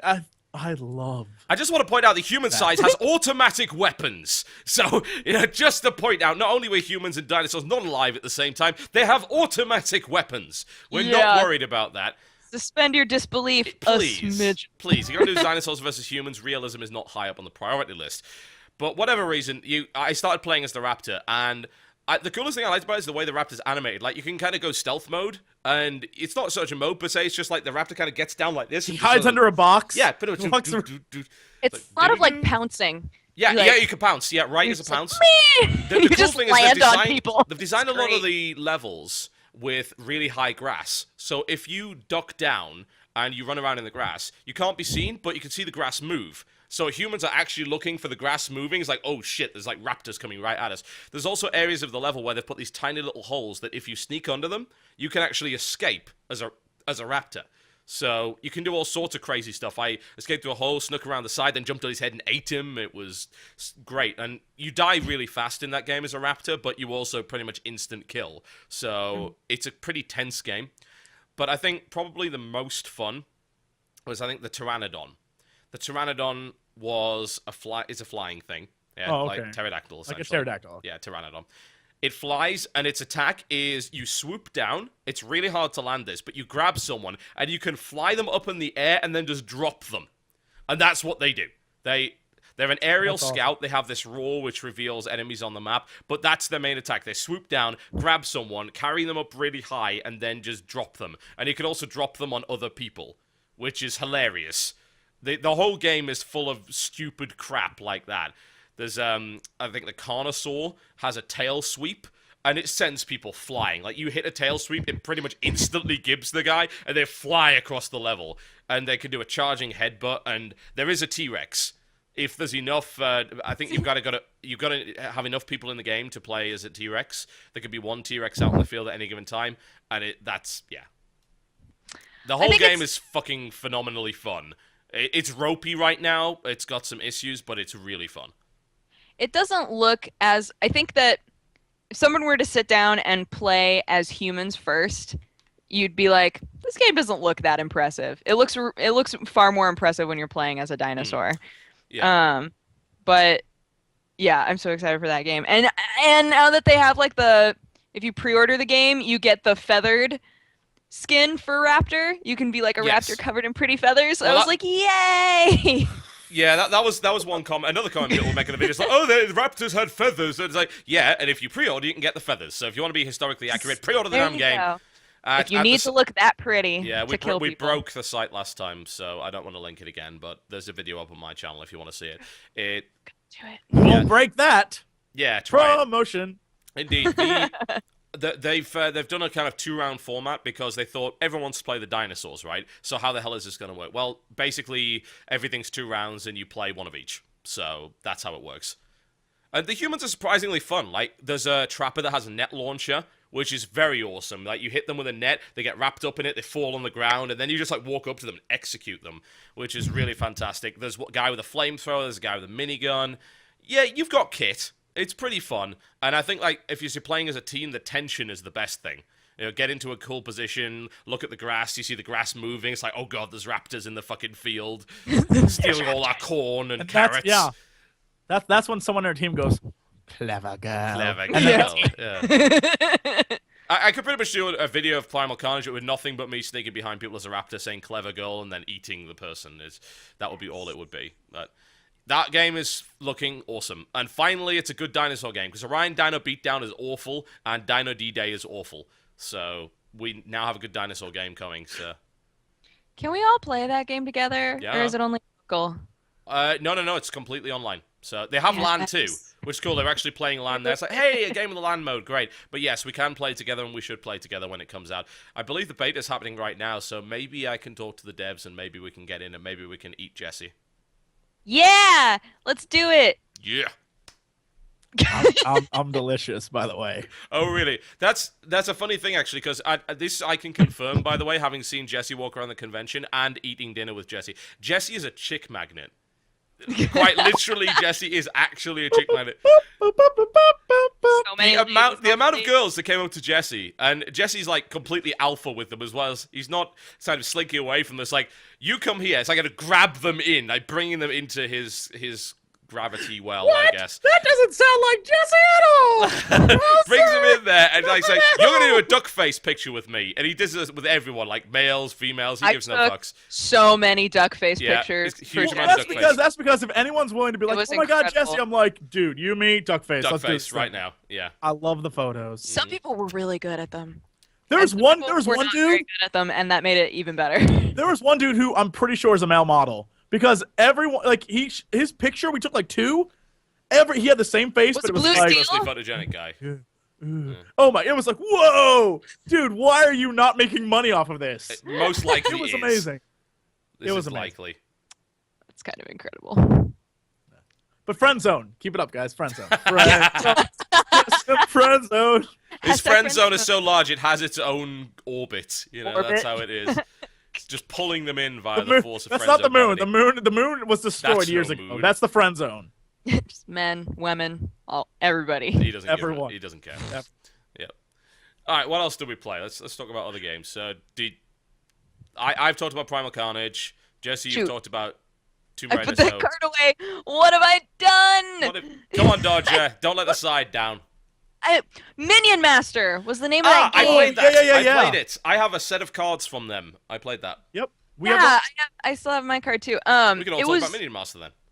it was really interesting because I was expecting it to be like card-based strategy where you like lay down the card and then you Put the figures on the board and kind of move them around, that kind of thing. yeah, and then Yeah. you decide where they go. But you But- don't. Yeah,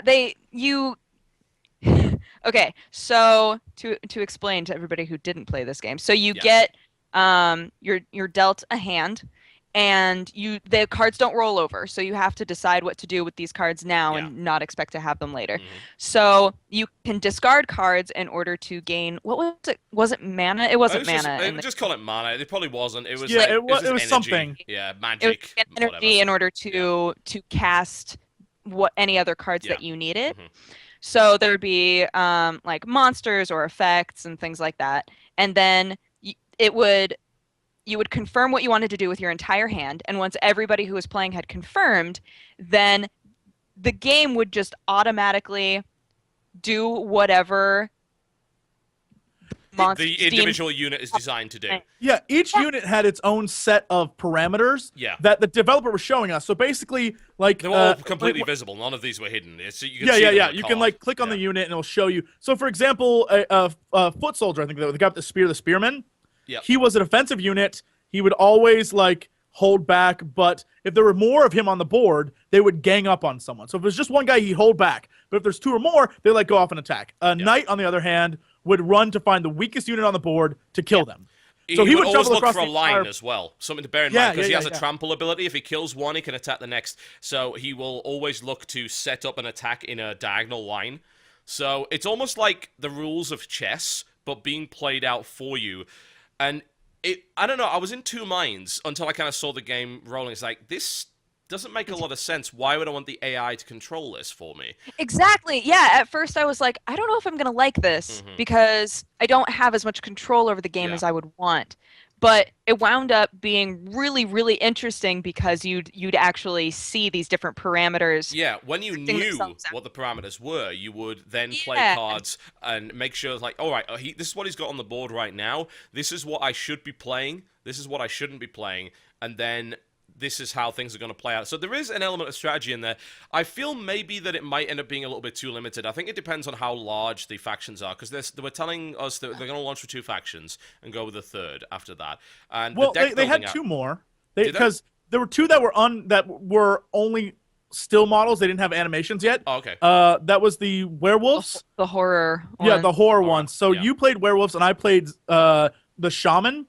I think when he went through the list, he scrolled through a list of things you could be. I think there were 8 at the time, but I don't know how many they're going to launch with. But there were 8 on that list. And so I played the shaman who summoned zombies, and Dodger played the werewolves. And so what happened was she had like the horror packs. She was summoning like Jason and like all these guys. Yeah, I had like a slasher. That was awesome. But the thing was that it reminded me a lot. If you play StarCraft 2 and you play the custom maps, I think like it's called Nexus Wars. It's definitely like Nexus Wars or maybe, is it Desert Strike? Desert Strike. Desert Strike, yeah.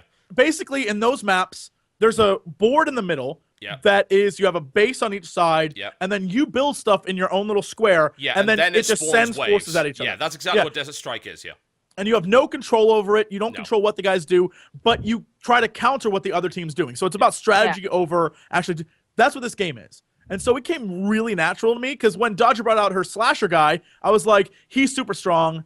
I don't have any strong units. Swarm in with zombies. And I just made like 1,000 zombies. So many. I was like, no. And it's that kind of thing where, you know, if you're playing strategy in a game where it's strategy and you see a guy has, especially StarCraft 2, they have a whole mode where it teaches you how to, it's like a tutorial system, teaches you how to counter. And it's one of the things. So once I played that, like I was like, I'm in this mindset now where I'm like, I know what to do with these games. Yeah. Mind you, I suck at actual StarCraft, but if you have to have me like be your strategist, I'll do that for you. I think one of the things that I wasn't sure how easy it would be to explain to a new player, because like we didn't know, was I was asking about the board, because the board is all just like, it's like a hexagonal board. Yeah. And then there are different colors, and I asked if they denote different types of terrain. And he said that there are like, God, what did he say? Like 10 or 13 different types of terrain. Yeah.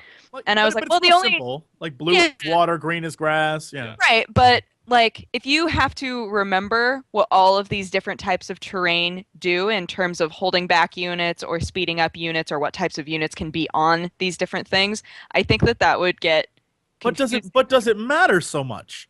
Because you don't control anything on the board. Like once you place it, you don't control. So it's like the guys do their own work. So maybe if you can imagine like a board where there's a little tiny pass in the middle that only one thing can get through, you could probably like plug it up and keep dropping guys there to stop them.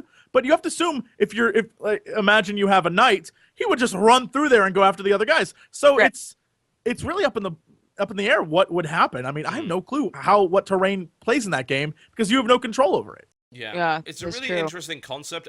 I'm not 100% convinced by its viability in the long term, because that lack of control, plus the randomness of deck building, plus the fact that I believe there is dice rolling in the game as well, if I recall correctly, because like it wasn't reliable damage. Like I was able to avoid some damage. And yes, that's true. Yeah, so all of that put together, it's like this is not competitive. And I think that some people that are after a deck building game might not be so cool about that.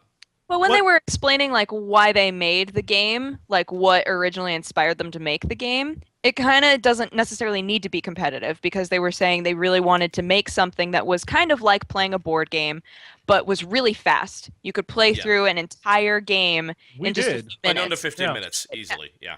Yeah. And the dice roll thing, the one feature that I thought was pretty freaking terrific is if you played the werewolf class, the werewolves were ultra strong. Like they could decimate rows of enemies, but every turn they rolled to see if they turned back into a human for a turn. And the Yeah. human character could do no damage and was like Yeah. one shot. Its parameters I was were like, that it that's would really freaking just run away. And I was like, no, come back. So like I wound up with so many little townsmen, like peasants that had run back to my base, and Jesse was just like, oh, you want more zombies? No! Needless to say, Jesse won, and I was upset. But I'm on a win streak lately. I don't know what's going on, but I'm winning a ton of games against people who are clearly better at them than me. We can change that. It's my time. Yeah. Let's not play Left 4 Dead, thanks. shall we play some Dinosaurs versus Dinosaur Hunters? Yes. Okay. Done. Yeah. I'll get us some Primal Carnage beta codes. As long as I can be a suave Australian who hunts raptors. That wasn't an Australian accent. What was that? No, What was it was not. that?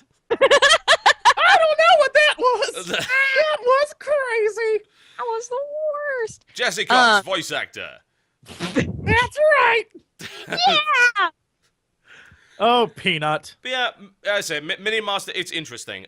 I'm interested to see if it takes. I want to know how much content there's going to be in the full release, how much they're going to bring out afterwards, how much they're then going to charge for it, and things like that. So we'll see. It was intriguing when I played it. There is a video coming sometime. Someday. At some point in the future. Some point in the future. I think we actually did that one on camera because that was when our hard drive broke. So yeah, it should actually be coming the next few days then. We do have that. It's not on the hard drive, which needs saving. So yeah, Mini Master was pretty cool. And of course, if you want to find all of these, just go Google it. I'm not going to give you the link. Just Google Mini Master. It's easy. No problem at all. Yeah. Oh, and I found the name of that game that we played, Jesse. Ironclad Tactics. That's what it was. Look the that name up. Of the like steampunky, That's weird like. It's another one of those card games. It's super indie Zachtronics developer. Industries. It's they- two brothers. Yeah.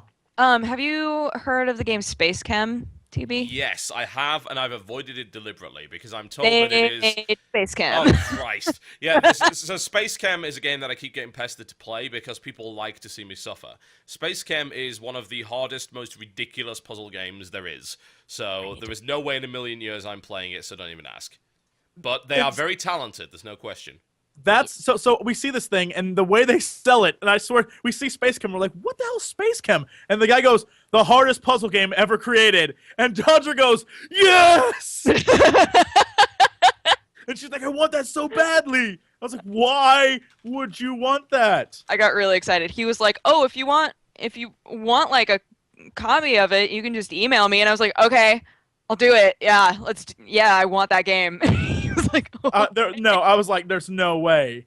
And then I saw the other game and I was like, all right, first off, Civil War, love it. History, love it.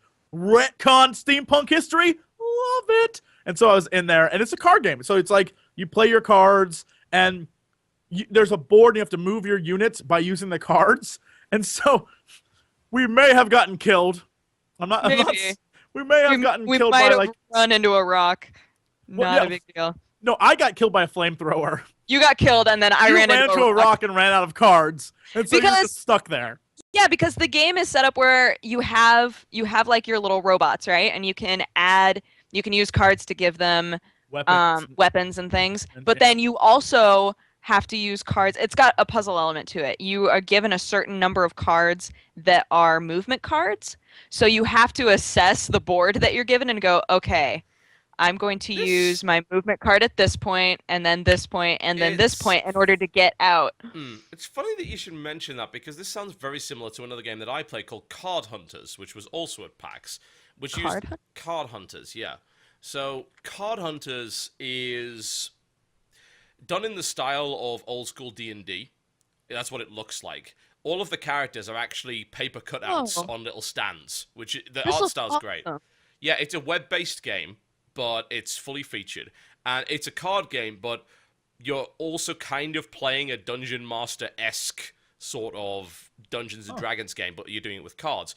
And you draw cards every turn, and there are movement cards and attack cards and all sorts of stuff. And you control your party using that versus the enemies that are coming at you. And that had a very similar element, whereby you only had a certain number of movement cards, so you had to be very strategic with what you did. And that game fucking rocked. Like, that was just... For me, it was my crack, because it was old school pen and paper role playing combined with a deck building CCG. And the coolest thing, the deck building is not done via a deck, it's done by your actual equipment. So you get gear just like you would in a loot-based game, like Epic Gear and Green Gear and stuff like that. Each piece of gear confers cards to your deck. So you build the deck by building items on your character's ragdoll. And there's even some cool stuff whereby some of the really great items might have a downside. They actually put, like, negative cards in your deck that you have to use. Right. And it's such a great system. It looks really cool. It makes building a deck really easy, because deck building is pretty daunting for a lot of people. It's like, oh, God, I've got all these cards, I don't know what I'm doing. But you build the deck via sets of equipment. So you just move out sets of equipment, and suddenly if I get a certain battle axe or whatever, it might be very focused on these big AoE swings. So I'll get maybe 3 of those cards that then go into the deck, and then maybe a couple of other things. Or maybe it might be a cursed weapon. So I get some really cool, powerful attacks, but I also get some negatives that I draw, and then they get automatically played. Like, there was a negative, I think, for one of the necromancers. He played it, which was a fumble, where he accidentally shot himself with his own lightning bolt and things like that. And this game is just phenomenal. It's got a brilliant art style. It's taught to you all through this Dungeon Master, who kind of explains it just like it would be a pen and paper role-playing game. It's got full-on multiplayer. It's got an emphasis on deck building and PvP, but it's also got a full PvE campaign, where you, like, fight dragons and go through dungeons and get loot, and it's fucking brilliant. It's just flat-out great. It says that they're going to go into beta soon. Yes. I want to be That sounds great. in that. Yeah, can't run this. Looks so It sounded cool. really unoriginal, actually. When Christian, my PR guy, Zook, who you all know, put together the appointment schedule, I'm like, what the hell is this? And then I looked at it like, this looks good. And then I played it, and it's like, this is good. It's very good. But yeah, it's a full browser-based thing, and it's looking kick-ass. It runs beautifully in a browser. It's actually Flash. You couldn't tell, unless you right-click, of course. But it is a full-on commercial Flash game, just like, say, Machinarium is, and it is just phenomenally good. It's great fun. Yeah, there were a lot of deck-based games there. Yes. A lot of them. Is that like a trend or something that's happening now? Because they're all either really, I guess they're all either iOS-based games, or they're things that you could throw up on Steam for like $4. And I've noticed recently that there's just a ton. I don't know if that's like some games sold really well that I'm unaware of, that people are like, we have to make copies of this, or it's just a really simplistic way to make a game and make it fun. Because I know there's a built-in audience. If you went down to the 3rd floor of PAX, there was like 8,000 TCGs. tables. Well, yeah, there's a huge amount of Magic presence there, loads of different TCGs. So, yeah, I mean, it makes perfect sense to bring that game to PAX, certainly. But I think just collectible games in general feed very well into the free-to-play model. And as a result, you are getting a lot more companies building these games, especially for like iOS devices, because you can make that work really well with in-app purchasing. Some of the best free-to-play games on there are collectible card games and collectible board game miniature kind of stuff. And also, people want to play those kind of games, but they don't necessarily want to leave their house to do it. So you make web-based games. Who needs friends? Yeah. But I think it makes sense because it's easier to play those games on the fly just against a computer. But I guess, yeah, I don't... It creates an easy UI, too. It's like... Yeah. There's a really easy way for you to interact with the game, and to have it also be just inherently a strategy game. That's exactly it. So, deck building is awesome. It's a thing. Deck building. All right, so, what else? What else? Yeah, what else was there? Well, I've just talked about Card Hunters. So why don't you, one of you guys, go now? What do you got? We talked about Fist Puncher. Yep. We talked about Insidious. We talked about Borderlands. We talked about shoot. Oh, Spy Oh. Party was there. Yes. Oh, yeah. That's what I was just about to say. They Spy finally Party. redone their graphics style, haven't they? Dude, So I'm told. they didn't apply it to the game yet. Oh. So like the playable But version of the game that was there didn't have the new graphics, but they had like big cardboard cutouts of the new way that it was looking. A friend of mine was actually working that booth the entire time, and I had no idea until the last day. And then she was like, "You should come by and play it some more." I was like, "Okay." It's so cool. I love that it was just made by one dude. Yeah. And then he was like, "All right, well, let's turn this into a thing." And now he's It's got really like a creative, graphics guy. yeah. And yeah.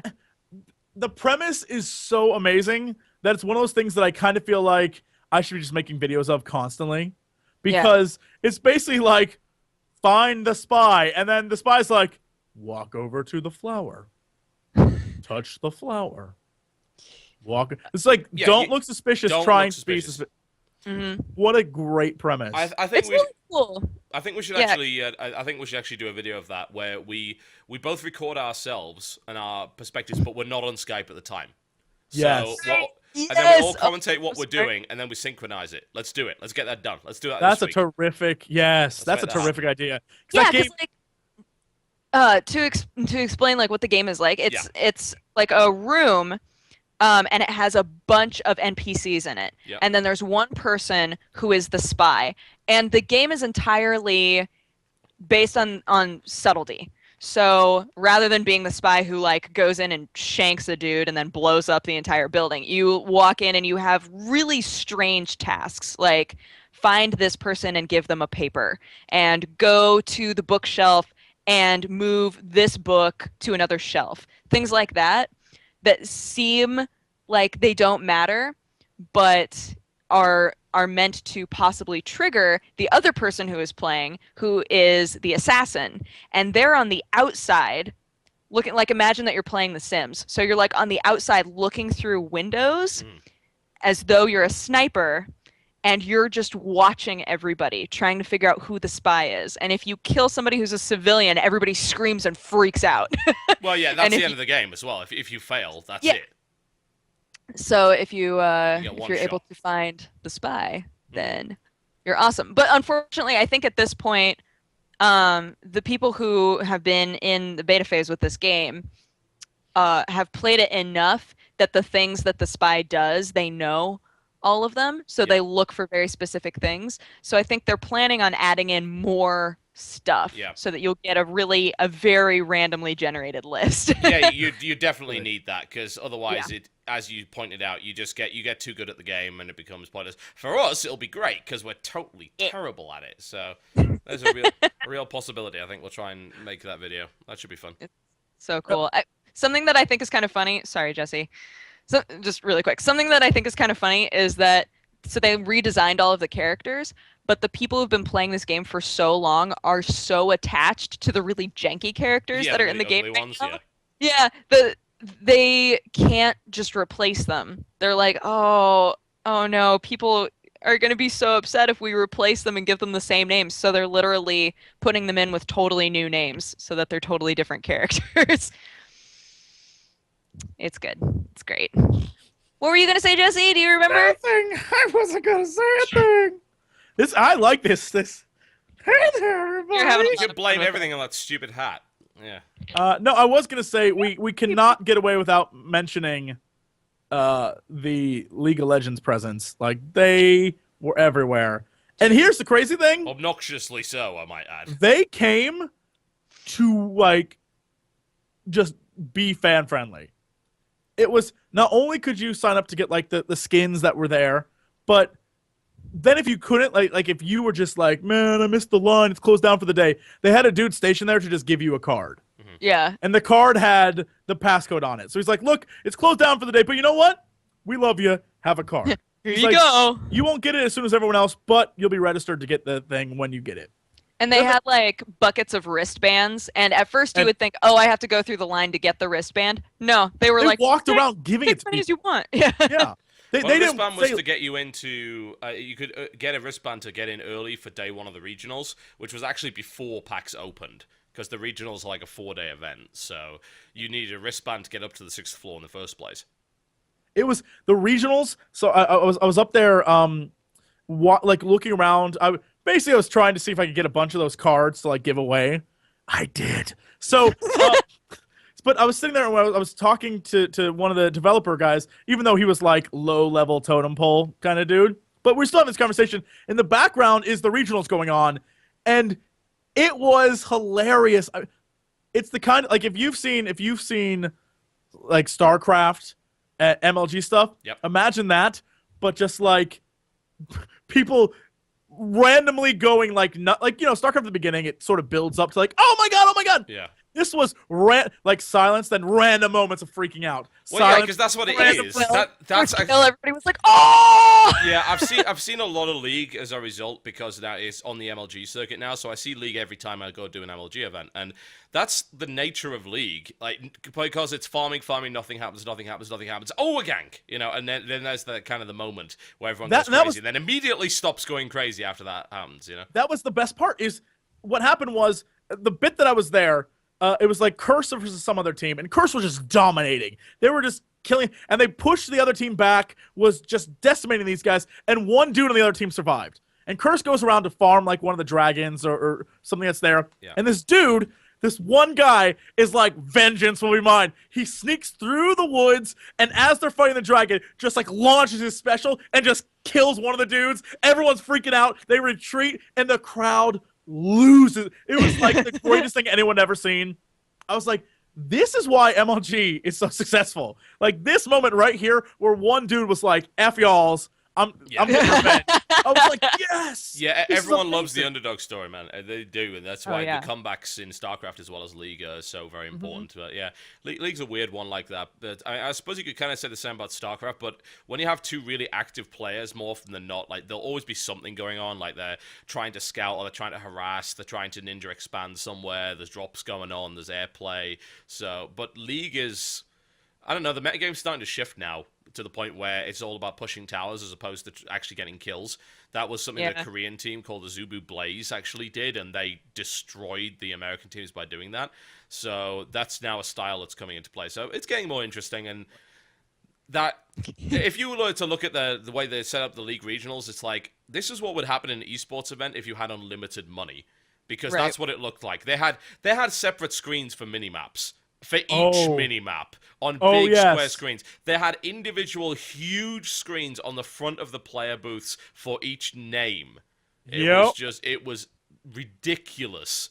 They dumped a ton of money on their setup. It was, and in front of every team was like, not just normal text like this is the team. No. It was like moving graphic. I was like, this is unnecessary. Yeah, like, this is the thing with Riot right now. I think people don't seem to realize Riot is owned by a very wealthy Chinese company. Like, they have infinite cash. They have 35 million players. They are actually making more money than they can possibly spend at this stage. I have this from very reliable sources, which is why they're throwing it at esports, because they have nothing better to do. And if you spend it on esports, it becomes a write-off because it's marketing.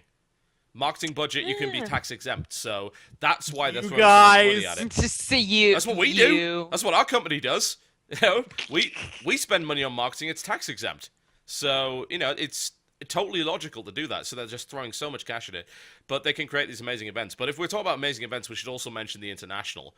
I didn't get a chance to go to it, but I watched the stream, and holy shit, it was so cool going in there. It was like, because the entire orchestra section was like people from PAX and anybody else who had purchased to be able to get in there, because not everybody that was in Seattle was there for PAX. There were plenty of people that came just to go to the Dota 2 internationals. Yes, without question. And so there was all of us. That's a special tournament. I mean, that happens once a year. There's $1.6 million on the line.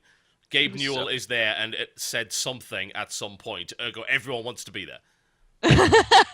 But all of the booths were different teams, and there were tons of Chinese teams up there. Yes, there were. So in the last in the finals, it was so Na'Vi crazy. versus IG, I believe. Yeah, depending on who just did something awesome, either the orchestra section would be going nuts or the booths would be going nuts. It was so cool. There was just so much energy in there, and there was always a lot of positive energy regardless of what was going on. So yeah, watching that made me want to play more Dota. I haven't played Dota in a long time. I've had Dota 2 for ages. I played a couple of games, and I'm like, meh. You know, I play League. I know League. Why would I want to get into the Viper's Den again with the Dota players that just want to shout at you for everything you do? Right. But watching that, it's like, this is a fucking cool game. It's really hard to argue that. Yeah, I love the way that I've said this to like everybody. So anybody who's watching this that is friends with me is going to be like, but They aren't watching. I love the way that the champions interact with the landscape in Dota 2. Like, it's just such a beautiful game, and when you do really big attacks and like trees explode and stuff, I'm like, that is so cool. There is a like, lot behind that, actually. Like, graphically, this is one thing I pointed out. One of my favorite characters from the original Dota was the Demon Witch, Lion. And Lion's got kind of this spike attack that goes down on the ground. And in Warcraft 3, it didn't look all that impressive. In Dota 2, it's like you just ripped the world apart. And that's just a standard attack. Like the Earthshaker with his big fissure attack, just the entire screen goes fucking ballistic. But it's really clear, and because the attacks have so much impact, I thought it would be less...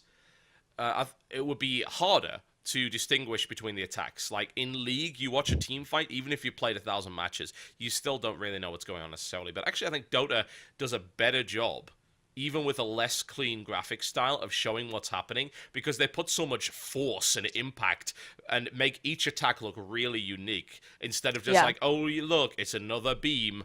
You know, it's cool. It's seriously cool. I still don't know if I like the graphic style of Dota. I'll be honest. I think League has a better graphic style.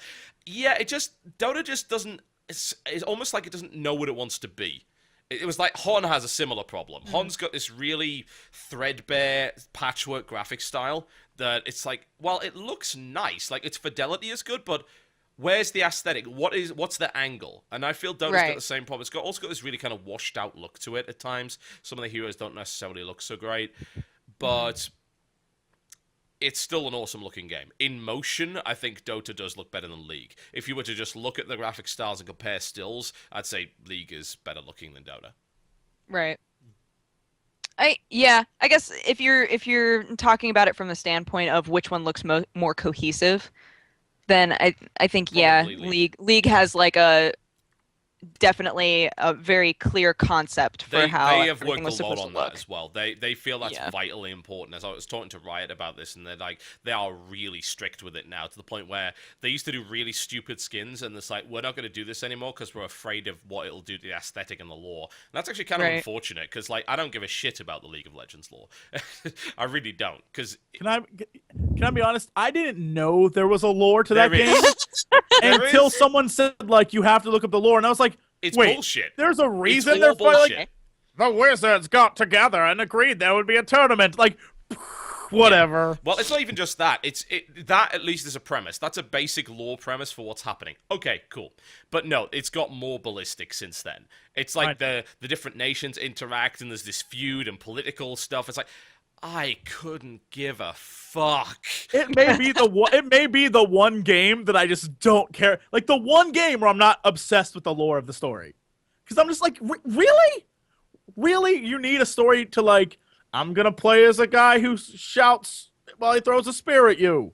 Like, there's no reason for that lore. Like, it's non-existent. Yeah, I did the League of Legends lore in about a minute, and that script was not written by me, and probably for the best, because I would have said, League of Legends has lore, but it's all bullshit. Just go and fight. Oh, and they'll be flaming. You know, that's League of Legends in 7 seconds. But it's like, oh, I didn't know any of this. I've played over 1,000 games of League, and at no point have I ever really felt the desire to go and check out the lore. So, yeah, never mind. Yeah. Fuck the lore in League of Legends. I just play the game. Who cares? I think that there's some games where it really doesn't impact the way you play it at all. TF2 apparently now has some fairly serious lore, and I got downvoted on Reddit for saying there's a third brother. Whoa. Yeah, Brother Gray! Guess third what I one. don't care about? That would be the lore of TF2. Yeah, but It's okay. a multiplayer game. It's Who kind of cares? entertaining though. I don't like need a the lore, justification for what I'm doing, though. I don't need that. That's a single player but thing. it's entertaining. There's a It's there's a funny, difference I get between that. lore that's trying to like really take itself seriously and lore that's like, one time there were two brothers and they hired a bunch of mercs, but they look the same. Oh well, they wear different colored jerseys. Like But that's there was a third brother. and he just made like, robots. he made a robot army. Good. It's wonderful. No, just no. Mm. Mm-mm. Fuck Yes. the lore in League of Legends. All right. let's take a quick break and then we'll come back and we'll talk a bit more about PAX. I don't know about you, but I played a ton of other games, so let's talk Nice. about Yeah, those two. do it. You're watching the Game Station PAX Cast, ladies and gentlemen. We will be right back. Ladies and gentlemen, welcome back to the Game Station PAX Cast, where we talk about PAX. That's pretty much been the last couple of hours, so we will continue with that. More video games. More video games. What have you been playing? You said that you played a ton of stuff, so I tell did. us Do about you want me to reel some off? Okay, I can do that. Yeah, sure. All right, so one of the, I think, arguably the game of the show for me, aside from PlanetSide, which I love very dearly, but since I've played that so fucking much already, it's just like, I'm not overly concerned about talking about PlanetSide, because you'll see plenty of that on the channel anyway. It was probably Hawken. Now, I've been looking to play Hawken for a very long time. Hawken popped up probably about a year or so ago, and it's like, we're going to bring mech games back, guys. And people were like, ha! As was I. So, in the time that Hawken has been developed, we've then had MechWarrior Online be announced and MechWarrior Tactics be announced. So, those are the kind of the official BattleTech games coming back. So, one has to wonder, where does Hawken fit into that space? It's like, do we care about Hawken anymore now that MechWarrior Online's coming? And I can't talk about that because I'm heavily NDA'd. Right. It's good. Anyway, so, ignoring that I said that, Hawken, Done. I finally got the chance to play it. I missed it at E3, and I missed it at a bunch of other places as well. I just didn't get the chance to play it, and Hawken's not been letting people kind of play it outside of events, and now finally, I sit down with an appointment for Hawken, and this game blows me away. It's a free-to-play game that is utterly gorgeous. They've nailed the graphic style down now really well. They've got, I would even describe it as kind of Gears of War Browns kind of stuff, but in a really nice-looking sort of post-apocalyptic cityscape with mechs. And that graphic style is Yes. perfect for that. I don't necessarily want bright colors when I'm dealing with mech combat. I want the kind of industrial browns and grays and things like that, because that seems to work really, really well. So I played it, and they got rid of a lot of the film grain stuff that they had, which I think made the game look really stupid. It's like, I oh, was well, gonna say, I remember seeing that gameplay and being yeah, like, it's like film grain everywhere. It's like the original Mass Effect. No.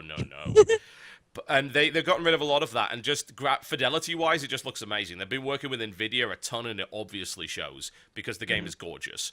And then I sat down and actually play it. So I looked through it, and I went to the loadout screen, and it's not like BattleTech in the terms of how you can customize your mech. There's a set of preset classes, essentially.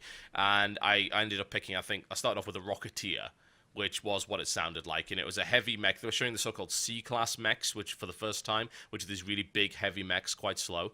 And it had huge rocket pods on its shoulders and all sorts of other stuff. And you also have, each mech has kind of a special. So, like, you charge up a bar, and you kind of like a fighting game. You charge up your bar, and then you can use it, like, some have cloaks, some have kind of a turret mode, which allows you to deploy and fire fast. And you've also got items, and these items can be used at any time. Like, I think the Rocketeer had a turret that he could place down. He also had an EMP and a shield that he could give to someone else. So you aimed at a friendly mech, and you aimed the shield, and you could activate it. And oh, but you were doing all of this while moving very fucking quickly. This is what caught me off guard. MechWarrior is, for the most part, a very slow game. Even the really fast mechs they're not that maneuverable. You have to, when you're doing turns in even like a fast mech, it's quite difficult. You have kind of a wide turning circle, because these things are heavy. In Hawken, you have an air dash, kind of a similar way to Japanese mecha. And it's this really weird fusion between Western BattleTech stuff and mecha from Japan. So you can dash in any direction if you have your boost to do it. So you can instantly side strafe. There's also like a quick 180 spin. So it's a lot faster than I would have expected. And you die a lot quicker in this game than you do in MechWarrior, which is very much a game of slugging it out. And you've got jump jets and maneuverability, and it's just a really fun mech combat game where all of the weapons feel really punchy. You know, you smack someone with this weapon and it does obvious damage, and you're evading each other, you're being very tactical. And I think actually there's probably a higher skill ceiling in that than there is in the MechWarrior game, and the whole game just felt great. I'm looking at it right now. Yeah, it looks pretty freaking terrific. The cool thing is you're fast, Yeah. but you also feel the weight of the mech. Because of the way the dashing function works that's cool. and the momentum that you get, they've really nailed that down. So I am now super excited for Hawken. I loved every second of it that I played. So, and it's free to play. So Yeah. everyone gets a bash, and it looks gorgeous. So Hawken is a definite for me. I feel like such a doucher because they totally contacted me and they were like, "Yo, are you gonna be Wanna at play PAX?" Hawken? And I was like, "Yeah, I really want to play your game. I'm so excited." Spaced it, and I guess I never walked by where they were. They were kind of. Actually, I can't remember. They were sort of nearish the Twitch booth and things like that. They were kind of out of the way. But yeah, actually, someone made a very good point. It sounds kind of like Armored Core, which yes, it does. It does. It's actually quite similar to Armored Core. And What happened to those games, by the They're way? still made. No, right? I was The just gonna thing say, is, like, "Whoa, it's where- Japan. Armored Core games are primarily Japanese. They do come to the West every now and again, but we got a lot of them on PSP. So Is that another Square franchise? Armored Core? I think it might have been. Was it? Didn't- No, because From did it. The guys who make Dark Souls make Armored Core for the most part. But So hold on, now I that's gotta why- look this up. I know. What was Yeah. the Square? What was the SquareSoft one? Squaresoft Mecha. Yeah, I don't actually remember, but what I can say is the Armored Core games, the last like 5 games.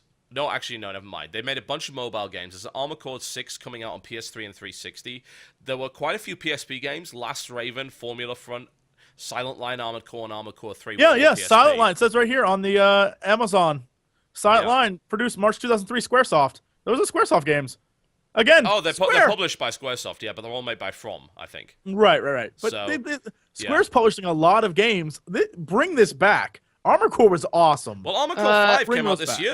I was Apparently, gonna on PS3 say- and 360. I didn't see it. Where'd that come from? Armored Core It came 6 out. is in production too to come out Did that come out in the 2014. States? Because that was not promoted anywhere. US, I'm clicking on it. Yeah, it did. March 20th, 2012, it came out in the States. But no, I haven't seen the hide nor hair of Armored Core 5. Yeah, I didn't even know that was a thing. Apparently it is. That's a shame. Apparently it is. Which makes me wonder how good it is, which is unfortunate. I don't know. I When you don't hear anything about a game, it makes you wonder Well, why. the they thing didn't is, promote Armored it. Core's kind of obscure anyway. I mean, it's got a cult following in the US, but it's it's not exactly a great big game over here that everyone really looks forward to.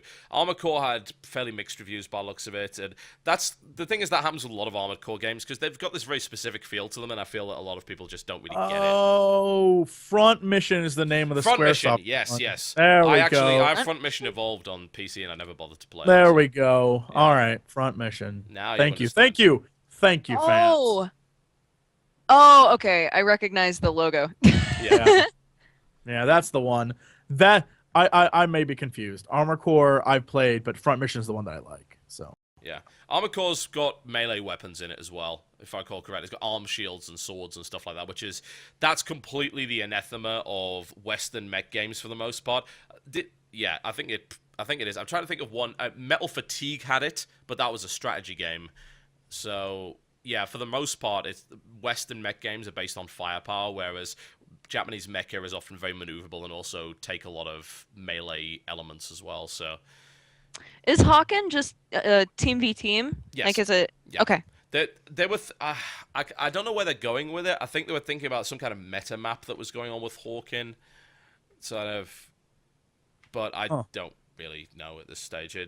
What I played was a team deathmatch, and it was 4-on-4. And they fixed the problems that they had in other shows that people just couldn't find each other. It's much easier to find each other now. There's smaller maps, a smaller kind of team-focused format, and it works pretty well. You've got to work with your teammates as well, because spotting is very important in that game, using scout mechs to have a look around, and supporting other mechs with different abilities and buffs is pretty cool too. Right. But yeah, apparently it also supports Oculus Rift, which I'm very excited about now. I did not get a chance to try that. Have any of you tried Oculus Rift yet? No? no, I want did- to. I'll be honest. Was it there? Because I didn't. Yes, it was, but it was. I think a lot of it was behind closed doors, so it was a bit difficult. I know we had an appointment for it, and we somehow managed to not be able to fit it in our schedule, which kind of upsets me. But that is looking better and better, and I kind of am a believer now. I haven't tried it yet, but Really? it's really hard for me to ignore every single big kind of journalist that I respect saying Oculus Rift is the shit. It's really hard to ignore that point of view. So I'm looking forward to it. We'll see how it turns out. I want to know what its usage is, because a lot of people were like hyping up Kinect as like the next big thing. Right. And Kinect Oculus Rift makes sense though. Like Kinect is just silly. Let's be honest. You don't. The thing about Oculus Rift is it supplements existing games, whereas that's what Kinect should have been. Does it? Don't they have to like redo? I know Doom is like that's what they're BFG, doing. That's their staple, and everyone's like, that looks amazing.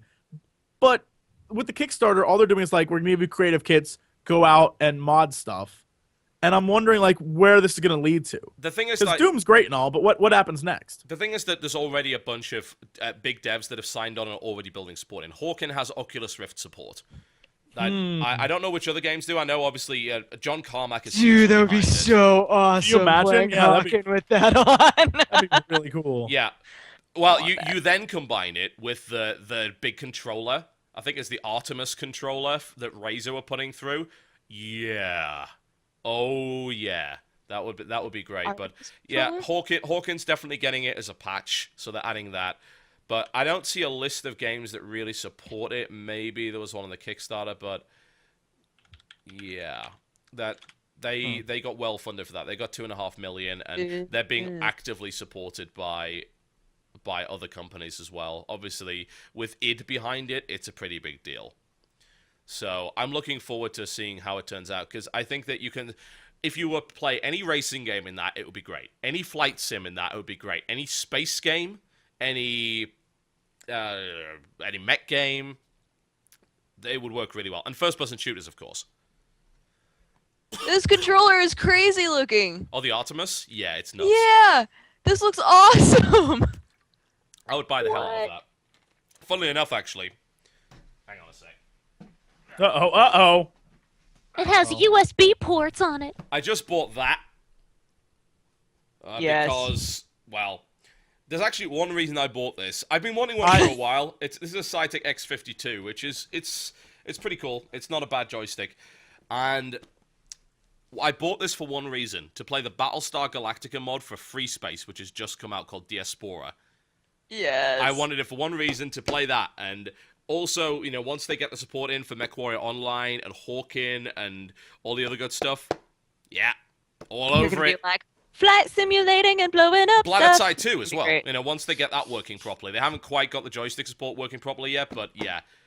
I'll probably end up playing X3 again with this, and you will not see me for 3 months. Because that's the last time. That's the last thing that happened when I got a joystick the last time. Where'd you go? I just disappeared and played the X games for just months. It was a good time of my life. Speaking of you being disappeared, every time I tried to find you, you were gone. And literally, I feel like every single fan that came up to me at some point while they were talking to me was like, yeah. Oh, that's interesting, because everyone said that to me. It's like, have you seen Dodger and Jesse? Okay, no, the one that always killed me was, oh yeah, I just saw TB like crossing the crosswalk, or oh yeah, I totally ran into TB at the coffee place, and I was had like, no free time, none. Our I schedule was never saw him. we were always at a booth, always doing an appointment.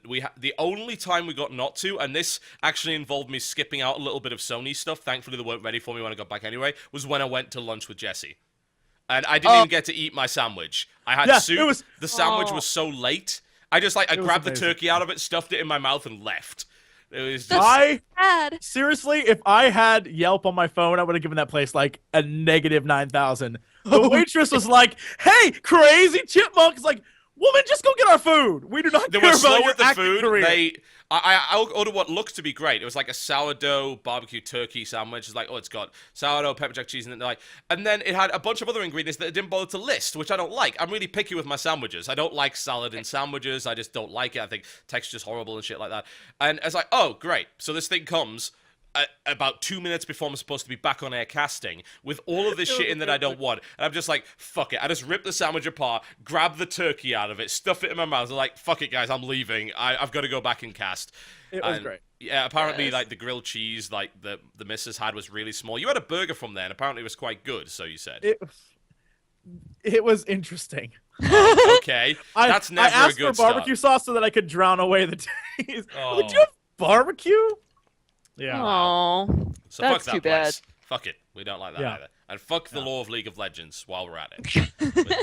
Nobody Made by the All in same one. person. All in one Yeah. sandwich. Indeed. They screwed For up my League of ticket so Legends, much. it's like a barbecue chicken sandwich with a bunch of crap you don't want on it. That's what it is. That's a good analogy. I'll stick with that. Let's go. You're welcome, internet. All right.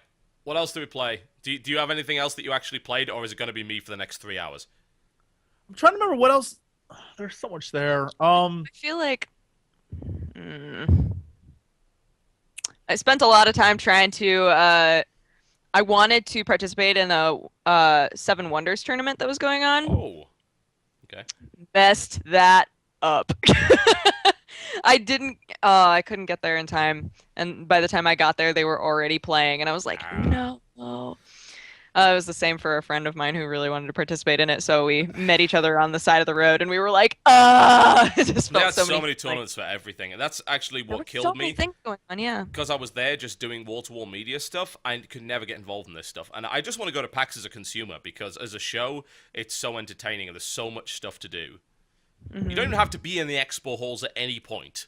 You could just be in all the game rooms just playing shit. It's like, you want to play Magic? We'll play Magic. You want to play Star Trek Catan? We'll play that. You want to play War Machine or Warhammer or a million other fucking games. You can do it. You want to play Loop and Louie? You could play motherfucking Loop and Louie. If you wish.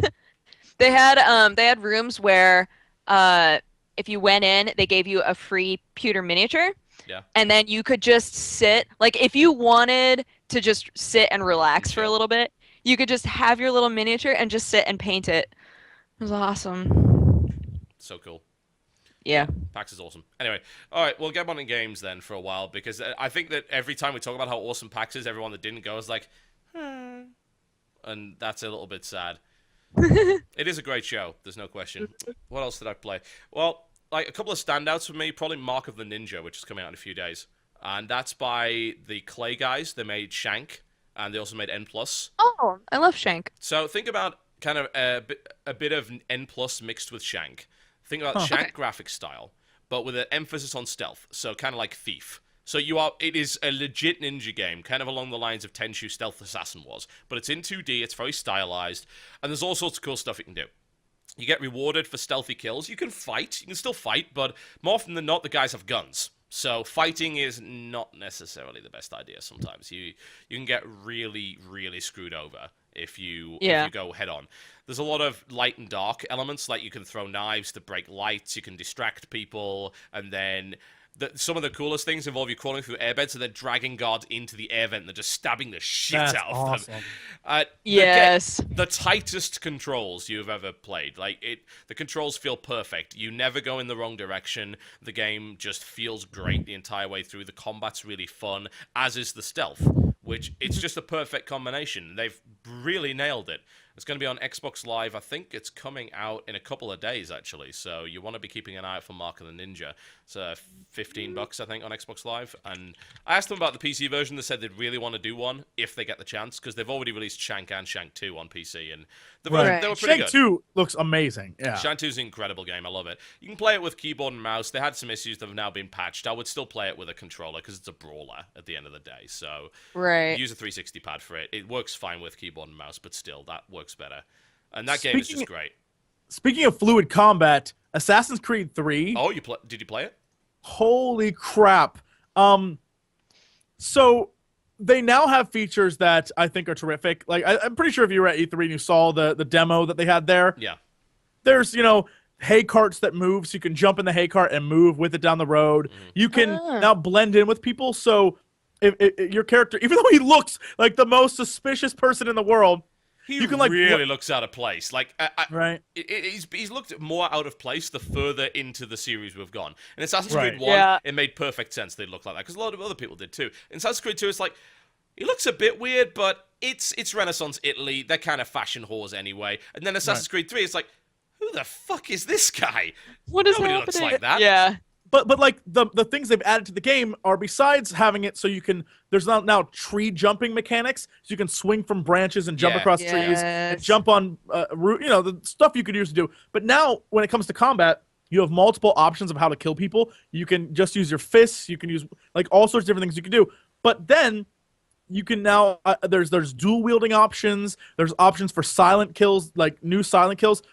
But then the best part of the game is the stuff that in between the kills. If you kill a bunch of dudes, there's a part where you kill like 5 or 6 British soldiers. You have to run from them, and you run through houses, like jump through the, like, this woman's like, ah, and freaks out as you run past her and jump through the house, and you can jump to the other side of the street, and then you just lean up against the wall and just like, what up? No, nothing here. And the soldiers run by you like this, scrambling to find someone who's killing someone. They've added so many levels of just like, this is. It makes me mad that they can't go back to the first one and add this kind of stuff to it, because it's stellar. The way they have this game set up now is, I cannot wait to play it. Mind you, I think their booth was a little over the top, because it was like the biggest booth there, massive. Ubisoft I was actually did some casting for Ubisoft for Shoot Mania while I was there, and even that area was pretty big. That whole Ubisoft setup was fucking enormous. Yeah. Funnily enough, like, there was very little presence from EA there. Did you notice that? Yeah, I didn't see them. I didn't Not see much from Activision either. Was Black Ops 2 even there? I don't think it was. I don't remember seeing it at all. Now that I think about it, I'm told Warfighter was there in a very limited capacity, the Medal of Honor game, but I did not see Black Ops anywhere. Does that tell you something about the audience of PAX, that they wouldn't be interested in a shooter? I think they would be. I mean, but. Come on, I'm even curious about Black Ops 2, because I dabble in Call of Duty every now and again, and Black Ops 2 looks like it genuinely might be fun. So, I've been looking into that, but I don't think that all that many people would necessarily turn away the chance to play it. I'm so excited this was a bag. Beyond Two Souls is the giant bag that they were giving away. Okay. David Cage is my personal hero. Flip it around. Oh, flip it around. Yes. Oh, the Heavy back rain, has guys. God of War, but no one cares about that. Yeah. Right here, Beyond Two Souls. The man is a mad genius, and I cannot wait to play this game. I think I can't wait. hoping the dog doesn't eat the second half of the script this time. I hope there's no script. I hope they convinced Ellen Page to do this thing, and be like, "You're an actress, just act," and they just say, "And go." Because I hope it's as nuts as every other game. I hope so. Yeah, definitely. Love you. My life goal is to sit down and like have a beer with that man and be like, "What goes through your head? Are you on drugs? What is like? I love you, sir. You're an amazing, amazing." Homeless old women are the internet. Remember. True. It's like, what? Jesse and I played a game at the Double Fine booth that was a Connect game, where you became a fairy. Was that happy? I wasn't going to say that was not Happy Action Theater 2, was it? No, wait, what was this? Hold on. The game, it was at the Double Fine booth, wasn't it? Where you stood in front of the Kinect sensor. Oh my god! It turned you into a fairy, and then it like switched over and turned you into like a dinosaur, and you like destroyed castles. It's a game called like Photo Booth or something. Like you take photos with the Kinect, but rather than just take photos, so like you get in a photo booth and you like make it all fancy after you're done taking the photos. This was like an active photo booth thing. So you get in, and like one of them is your fairies, and you have to like wave your fairy man. And if you like waggle your hands around, it like makes magic happen, and you're like, yeah. The best part about this is Dodger's in the front, like wee, and then my character is way in the background, flying around the screen, like ah! It was awesome. And then you were like, you were building castles. Like there was one where you built a castle, and at the end, kings and queens, and we like you had a like, crown and stuff. Yeah, you, like, put your hand up slowly or something, and it would like build a Mind castle. you, we didn't. All we were doing was like this. We were like, go build castles, castles. Build, and then it Sound would turn you connects. into a monster, and then you could just crush everything. Yeah. So basically, you built up a beautiful castle, and then the next scene, you were the monster who destroyed the castle. And we were like, this is kind of entertaining. Mind you, after like 5 minutes, we were like. Okay. Just a quick question for the chat, by the way, before we actually go on. I had one person send me a tweet saying, "Oh God, please turn down Dodger's mic." And like, we tested this before; it was fine. Is anyone else having a problem with the level of Dodger's mic? Am I Speak loud? now or forever hold your peace, and we can. The try and podcast adjust is almost over. Yeah. You picked a real late time to start talking about it. Yes, what it's this is Probably I don't know because what it is yelled. with stream viewers. Like, I was on the yesterday doing Heart of the Swarm beta. I was on for like 2 hours. Nobody mentioned that there was a problem with the stream at all, and like the VODs are completely shot. No, everyone else is everyone's fine. saying it's So good now. obviously it's just like the problem of one person that is super sensitive. So screw that guy. Screw that guy. So- some Fuck good the headphones? law of League of Legends in the process. So Yes. Gosh, God, I feel like my brain keeps almost thinking of a game, and No, that's then what I'm saying. Like we played so many games that I feel bad that I cannot remember. Oh, I should mention that Containment, the zombie game. It's real simple. that's real been out for easy. a while. Yeah. And it shocked me because the guy said it's been out for a while, but I hadn't heard of it. It And was on Steam. I was supposed to do WTF is a bit, but it's like one of many games that kind of slips under the floorboards, I suppose. There's so much. yeah, it's pretty much like it's a story-driven like match three. Basically, they're zombie. It's a puzzle game where they're it's like you're bored of. Imagine instead of jewels, there are people, but the zombies will like be mixed in with the humans, Yeah. and so your job is on the top, bottom, left, and right. You have to surround them with the same type of human. So Yeah. either like the chick with the chainsaw, or the cop, or the punk, or whatever, and then they'll shoot the zombie and kill him, and then it moves progressively down. Yeah. But if you're too slow, the zombies will bite and infect people around them. So then you have to do that. But then you also get like bonus weapons, like you can get planes to drop bombs on them, or you can get a sniper Sounds awesome. sight. Why the hell have I not played this already? And it's real simple. It's real easy. And like I sat there for like 20 minutes just playing it, and he's like, usually people have a hard time. Like, this is like right up my iOS alley, because he had it on Steam. Like, they have a Steam version. yeah, the but Steam I'm version's been out for ages. Is it on iOS now? Yeah, I was playing it on an Oh, iPad. that's And just ideal. loving the hell, because you just press the screen and it's real simple and fluid, and you just move. You can move pieces from anywhere on the map. So if there's a cop on one side and you need him on the other side, rather than having them be close together, you can just move them. Yeah.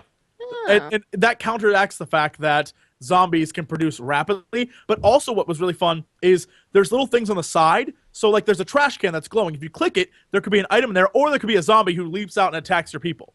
Or there are doorways like that burst open and zombies can come out and start attacking if you're taking too long. Or there's like outside of the box things that happen. And rather than being like you complete a level and then it fades to black and a new level starts, it's a story. So you complete a level and then the camera moves to like the top of a building. And then like there's a story bit in between, like we tried to fight them on the roofs, and it like moves up to the roof. And then it will say like, but there were too many. So we ran down the streets, and it like moves down the street. And it's like the police tried to help us, but the zombies took over the cop car. So now you're in a map where the map's divided and there's a flipped over cop car between the two sections of the map. Yes. It's really creative. And I was like, this has been out for a while? I was like, This came out on March the 2nd.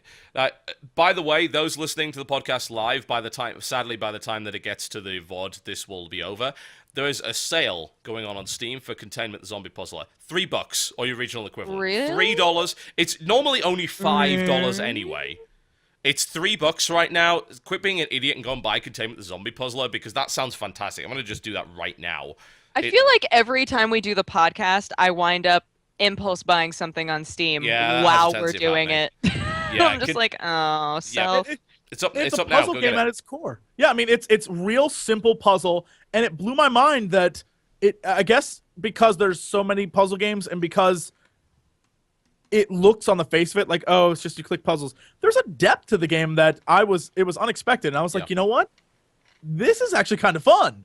So that's why I like PAX. I would never have £1.79 found in this the game. UK. £1.79. That's ridiculously low. So yeah, please do pick it up. Don't be an idiot. That's super cheap. Right. Can't even get a sodding Big Mac for that. You actually can't legitimately get a Big Mac for the cost of that game. So, come on. That's actually true. You couldn't even buy a combo at McDonald's for the cost of this game. You could buy fries, and that'll be Yeah. it. It's like, some fries or really good video game. You could get €2.39. hash browns. €2.39. So actually, like, the US actually gets the worst deal, but even then, they're all great. So Right. go to Steam, buy Containment the Zombie Puzzler. Let's see a big sales spike from this just to confuzzle people on the Steam forums. That'll be great. But, you know, even when it comes off sale, at $5 or your original equivalent, it's not unreasonable. So does this game have a demo, actually? Let's see if it does. It might. I'm not sure. I remember that it was fun. It was fun watching people go up to the booth because they were like, "What is this?" And it's doesn't have a another demo. one of those indie groups that's two brothers who are like, no, hold on. It was a guy and his friend and like one other dude. Yeah. And he was like, "Yeah, you know, I'm one of the developers," and he's sitting there, like showing you how to play. He's like, "You know, there's cool things that you can do as well," and it just goes through and like. I loved that about the PAX 10 area is they were like, look, this is a game, and yeah, they're one of the PAX 10 this game. So PAX was at least acknowledging their presence. Indeed. Which was yeah, kind the of PAX awesome. 10 is kind of the elite of the elite section for indie. It's like, you're in this, yeah, you've caught the attention of people that matter. Yeah, so these guys, I mean, you might be like, I've never heard of them before, but if they're in the PAX 10, someone saw them and was like, this is a good game. Yes. So you can count on us for this one. Indeed you can, so do check that out, by all means. Alright, what else about I should probably talk about Torchlight 2 again, because the release date was supposed to come out at PAX. They actually, You might as well. they kind of leaked it before that. It's coming out very soon indeed. So, when is that? I've actually completely forgotten. Let's release date, Torchlight 2. Torchlight 2, September 20th. So, it's out in 2 weeks. I played another version of it. They actually allowed us to play Act 2, which is further on than the beta went. Still great. Like, it's always weird to go and do that game again, because it's always very iterative every time we do a video. It's like, oh, what did they change this time? They've redone the skill system in a really good way. It's much easier to navigate now. There are also tier bonuses for skills, so you don't really kind of have these one-point wonders, that we're calling them, like where you just dip into a skill and there's no point going any further, because... The problem with that game is, like, you took a rank of a skill and you wouldn't notice the difference. Now, every 5 ranks, there's a big fucking difference. So, that's pretty cool. The whole game just, it feels super smooth. I don't see a single bug in it. Everything feels great. They've focused once again on making the combat really tight, and they've actually made some compromises with, I suppose from a realism standpoint, to make the combat feel good. So they're like, you know, if monsters move at a certain speed relative to you, they will dynamically scale the size of your swing to make sure you hit them anyway, because it would feel really awkward otherwise. So, Right. yeah, that game is just bloody brilliant. Everything about that game feels fantastic right now, and I'm really looking forward to playing it. And now they've got Steam Workshop as well, which means all the mods are going to be readily available on Steam, which is a huge deal, because modding for Torchlight never really took off in a big way. So Torchlight 2 having that's ridiculous value for a $20 game. So yeah, Word. Torchlight 2, all over it when it comes out. All over it. Be playing it. And again, Torchlight 2, that game's gotten a lot of good press. Yeah. So Well, it benefited a lot from the Diablo 3 debacle, where, Right. you know, as soon as people started seeing Error 37, they immediately realized why having a proper single player and a proper LAN and no integrated auction house was a good idea. So it makes perfect sense for Torchlight 2 to be getting a huge groundswell of support as a result. And then you've got all sorts of other games as well, like Path of Exile and Grim Dawn that's coming.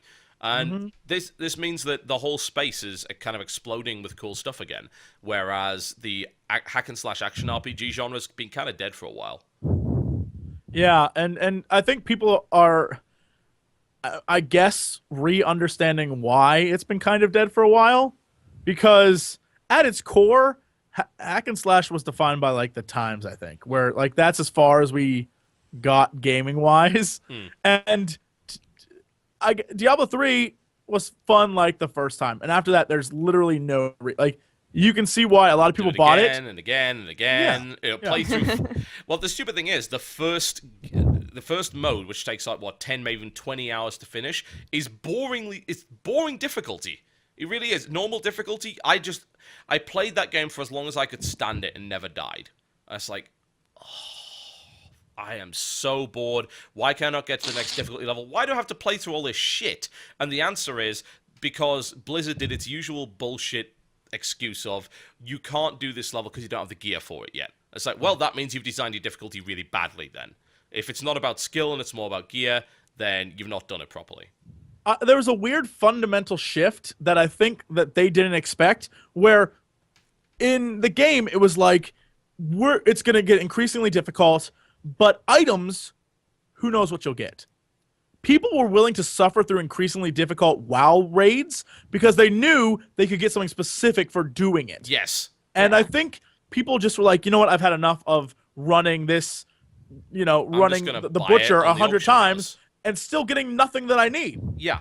That's actually they were like, I'm done with it. That's actually a point that for some reason I never thought of. The stuff in raids is bind on pickup. Yeah, for the most part. There are very few items that are bind on equip.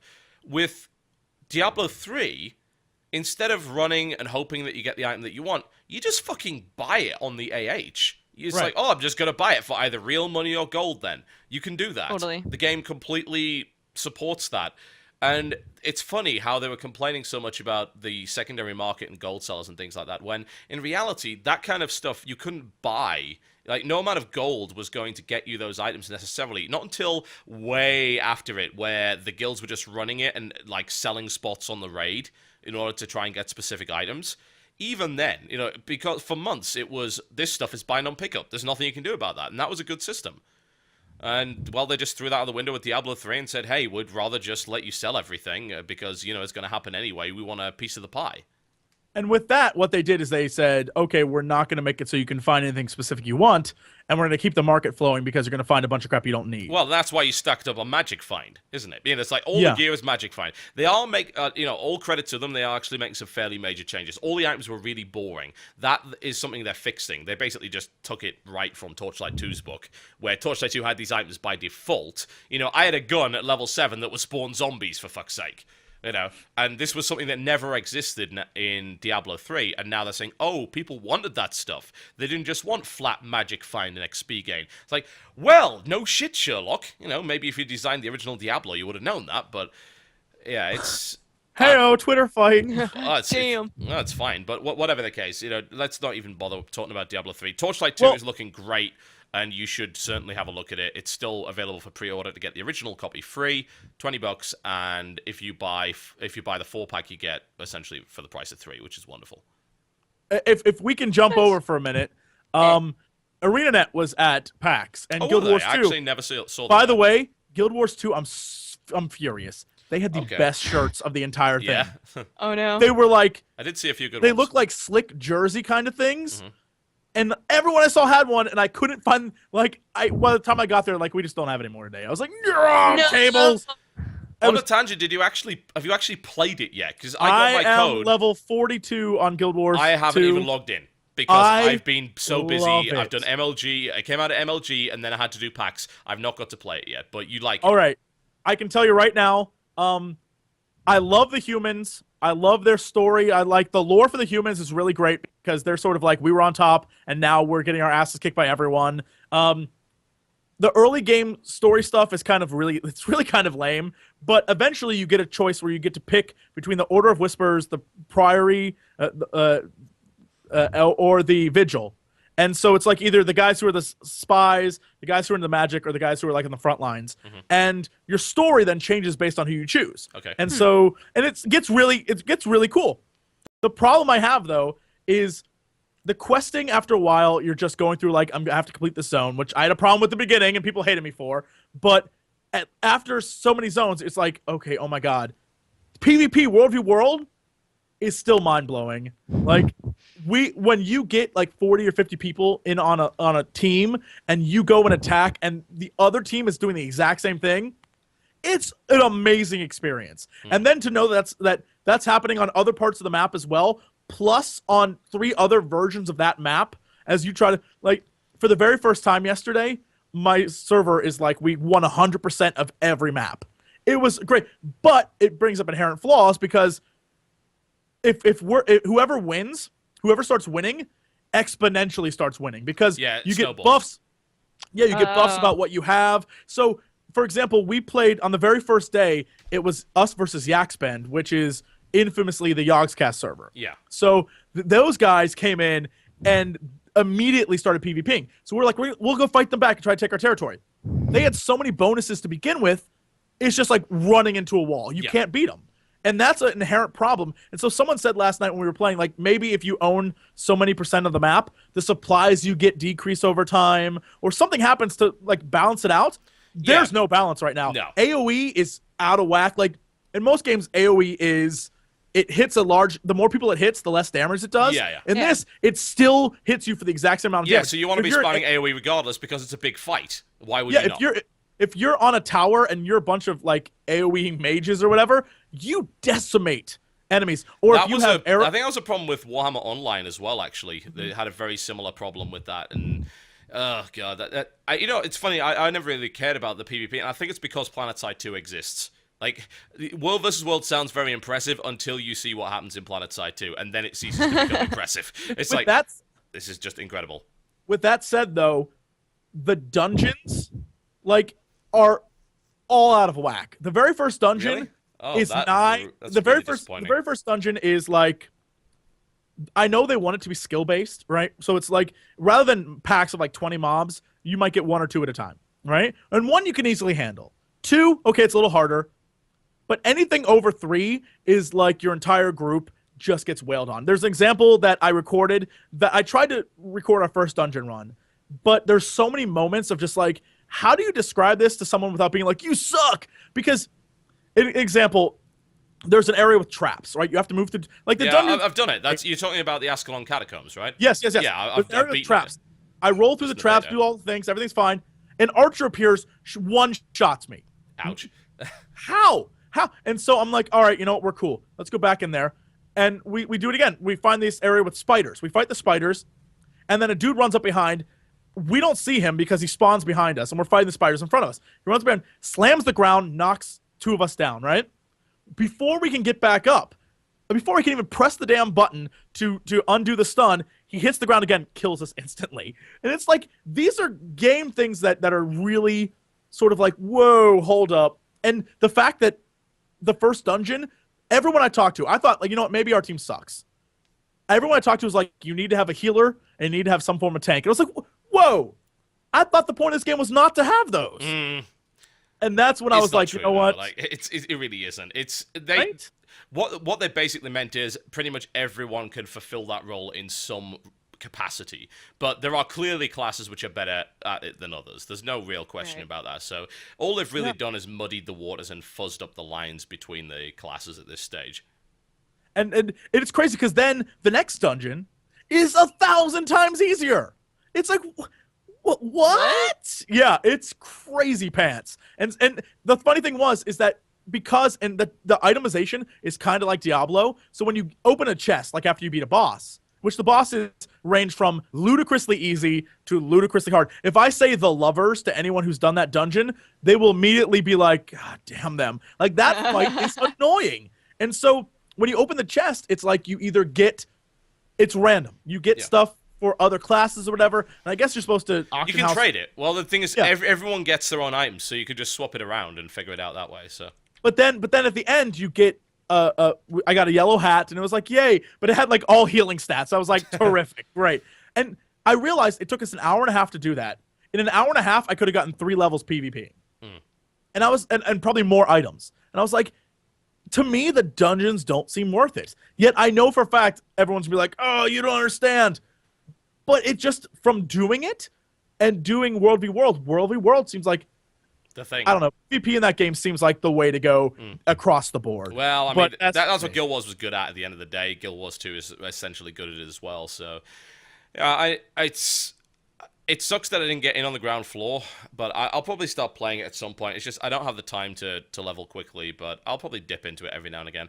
The problem is, again, PlanetSide 2 exists, and it's taking so much time, and it's great. So, yeah, we'll see. It is a fun game, that's true. Yeah, there's no question about that. So, yeah, looking forward to playing a little bit more of that. Well, we're kind of getting to the end of the show, I think. Is there any last kind of games that you want to talk about with PAX, or just any final thoughts about PAX in general before we start plugging? PAX is totally worth it. And is. if you're able to go, you should totally go. There's one on the East Coast. There's one on the West Coast. Sadly, there's no Midwest version yet. It's like, what? Special thank you to everyone who, like, I was shocked about the amount of people who were, like, fans there. Oh, yeah, Me too. It was ludicrous. Me too. We had lines outside of the PlanetSide booth when, towards the end of the cast, people would just line up to say hi. It was really awesome. It was Dodger was with me for that, and I was like, there's a lot. After we said, hey, meet us at the riot area, like a whole bunch of people came there, and my plan was like, meet everyone at once, get it out of the way, like, you know, because we kept meeting people through the day, and I was like, we have to keep moving. We can't keep stopping for like 10 minutes to talk to people. We'll get everyone at once. We'll have like a 30-minute jam session. Be cool. Still, people were. No, that doesn't work. There were so many people. That never works. And everybody was so sweet. What I thought was so There's funny one guy is... that wasn't for me, but I'll tell you about that Oh, in a minute. no. I'll tell you about that in a minute. What I think is so funny is if I'm on my own, I don't get recognized at all for the most part. It was if I was walking around with Jesse, I got recognized a ton. Yeah. I was walking around with Day 9 for a while and with Husky, and anytime I was with somebody who was like taller and really easy to recognize, it would be like, oh, it's Roger. She's the little find one. me. Yeah. It was so funny, but it was really fun meeting everybody. My favorite comment, every single person said this, was, you are exactly like you are in your videos. And it blew my mind. I was like, what does that say about like everyone else doing videos? Like, there must be a lot of freaking. Well, I'm much nicer in real life than I am on Twitter. I mean, I'd say I'm probably the same as I am in my videos, but on Twitter, I'm a dick. So, if anything, I would say people would say to you like, you're a lot nicer than you are. Like, I was afraid to approach you because I think you might kill me. Northern Lion said that as well. It's like, someone asked Northern Lion, "Oh, will you check out PlanetSide?" It's like, yeah, I didn't hang around the booth too long though because I thought TB would try and kill me. Like. I've never met you, and I'm pretty sure I've never slagged you off, so by all means, come on down, you know? Right? But we had that guy, unfortunately. We had that guy, and it was, I think, during day 2 of PlanetSide streaming. And there's a bunch of people hanging around, they're watching the show and everything, and people are watching for the Borderlands line, and everything's cool. And then, this one guy comes right up to the desk. Bear in mind, I'm sitting there with a headset on, clearly talking to my co-commentator at the Sony booth, and he says as loud as he can, and kind of shoves this piece of paper with a pen kind of into my face, like, "Dude, are you TotalBiscuit? Can you sign this for me?" Oh, that's like, cute. That's cute. That's not cute. That's fucking retarded. That's cute. It's like, come on. I mean, really? I'm in the middle of a cast. You don't do that. That's so stupid. You could have at least signed it, "I'm really busy, TotalBiscuit," and handed it back to him. I was in mid-sentence on the live stream with like thousands of people watching, and like the president of SRE's around the corner just watching for us to fuck up, and like, please leave. That's like along the same lines, but not quite as bad as, "I'm gonna follow you into the bathroom and stare at you until you're done. The fuck? I'm peeing. Yeah. Love TotalBiscuit." Like, I'm glad we didn't have anything important to do. We just walked around and we're just like, yeah. Hey, how's it going, everybody? Yeah, and if I didn't have anything to do, if I was just wandering the con, that would have been fine. But it's just I was doing so many appointments, and there's barely any private area there. You have to walk through the halls. There's no chance you're going to get through there without being spotted by someone, and that's cool. But we obviously have to get to appointments on time as well, so it's a weird balance. People were like, "Do you guys have anywhere to be?" We're just like, "No, nope." Nice for really. some. Come into my bosom. Yeah, it was good. It was really fun. I even got recognized at the airport. Well, that's got to get quoted on loop for a while. I say that on my show, and every single time people tweet it at me later, and I'm like, "You're just giving them fodder. You don't want to do that." Boobs. Yes. That's why I bought Tomb Raider. Indeed. Hopefully we get a Boobasaurus Sex pre-order bonus for Primal Carnage. If we don't, we need Boobasaurus Sex in that game. I hope. It might have mod support. We might be able to mod him into the game, so that would work pretty well. Yeah. Actually, it's funny. I got recognized on the way out of the airport as well by some guy who was staffing the news place. That was pretty cool. Oh, really? Yeah. That was kind of neat. And then it was like, because we did a whole kind of meet and greet. There's like, hey, how you doing, blah, blah, blah. And then I went up to get served, and I deliberately avoided him because it would have made it awkward to then go to him, and after saying goodbye, to then go to him with my stuff. And Be like, hi again.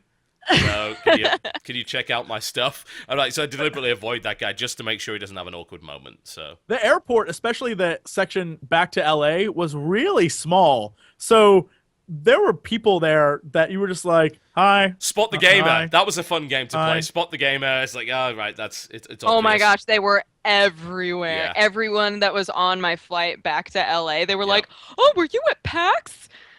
Not to me It specifically. was obvious like, just who to was each and who other. wasn't. You know, It was it's like great. that guy in the N7 t-shirt, that guy in the Hawken t-shirt. Yeah, I think we know where you've been.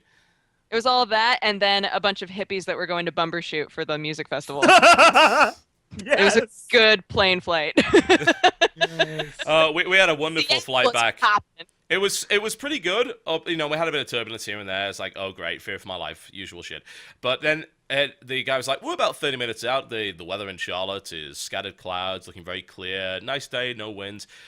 And then 15 minutes in, we plunge into a black void of cloud. Like, this cloud is miles deep.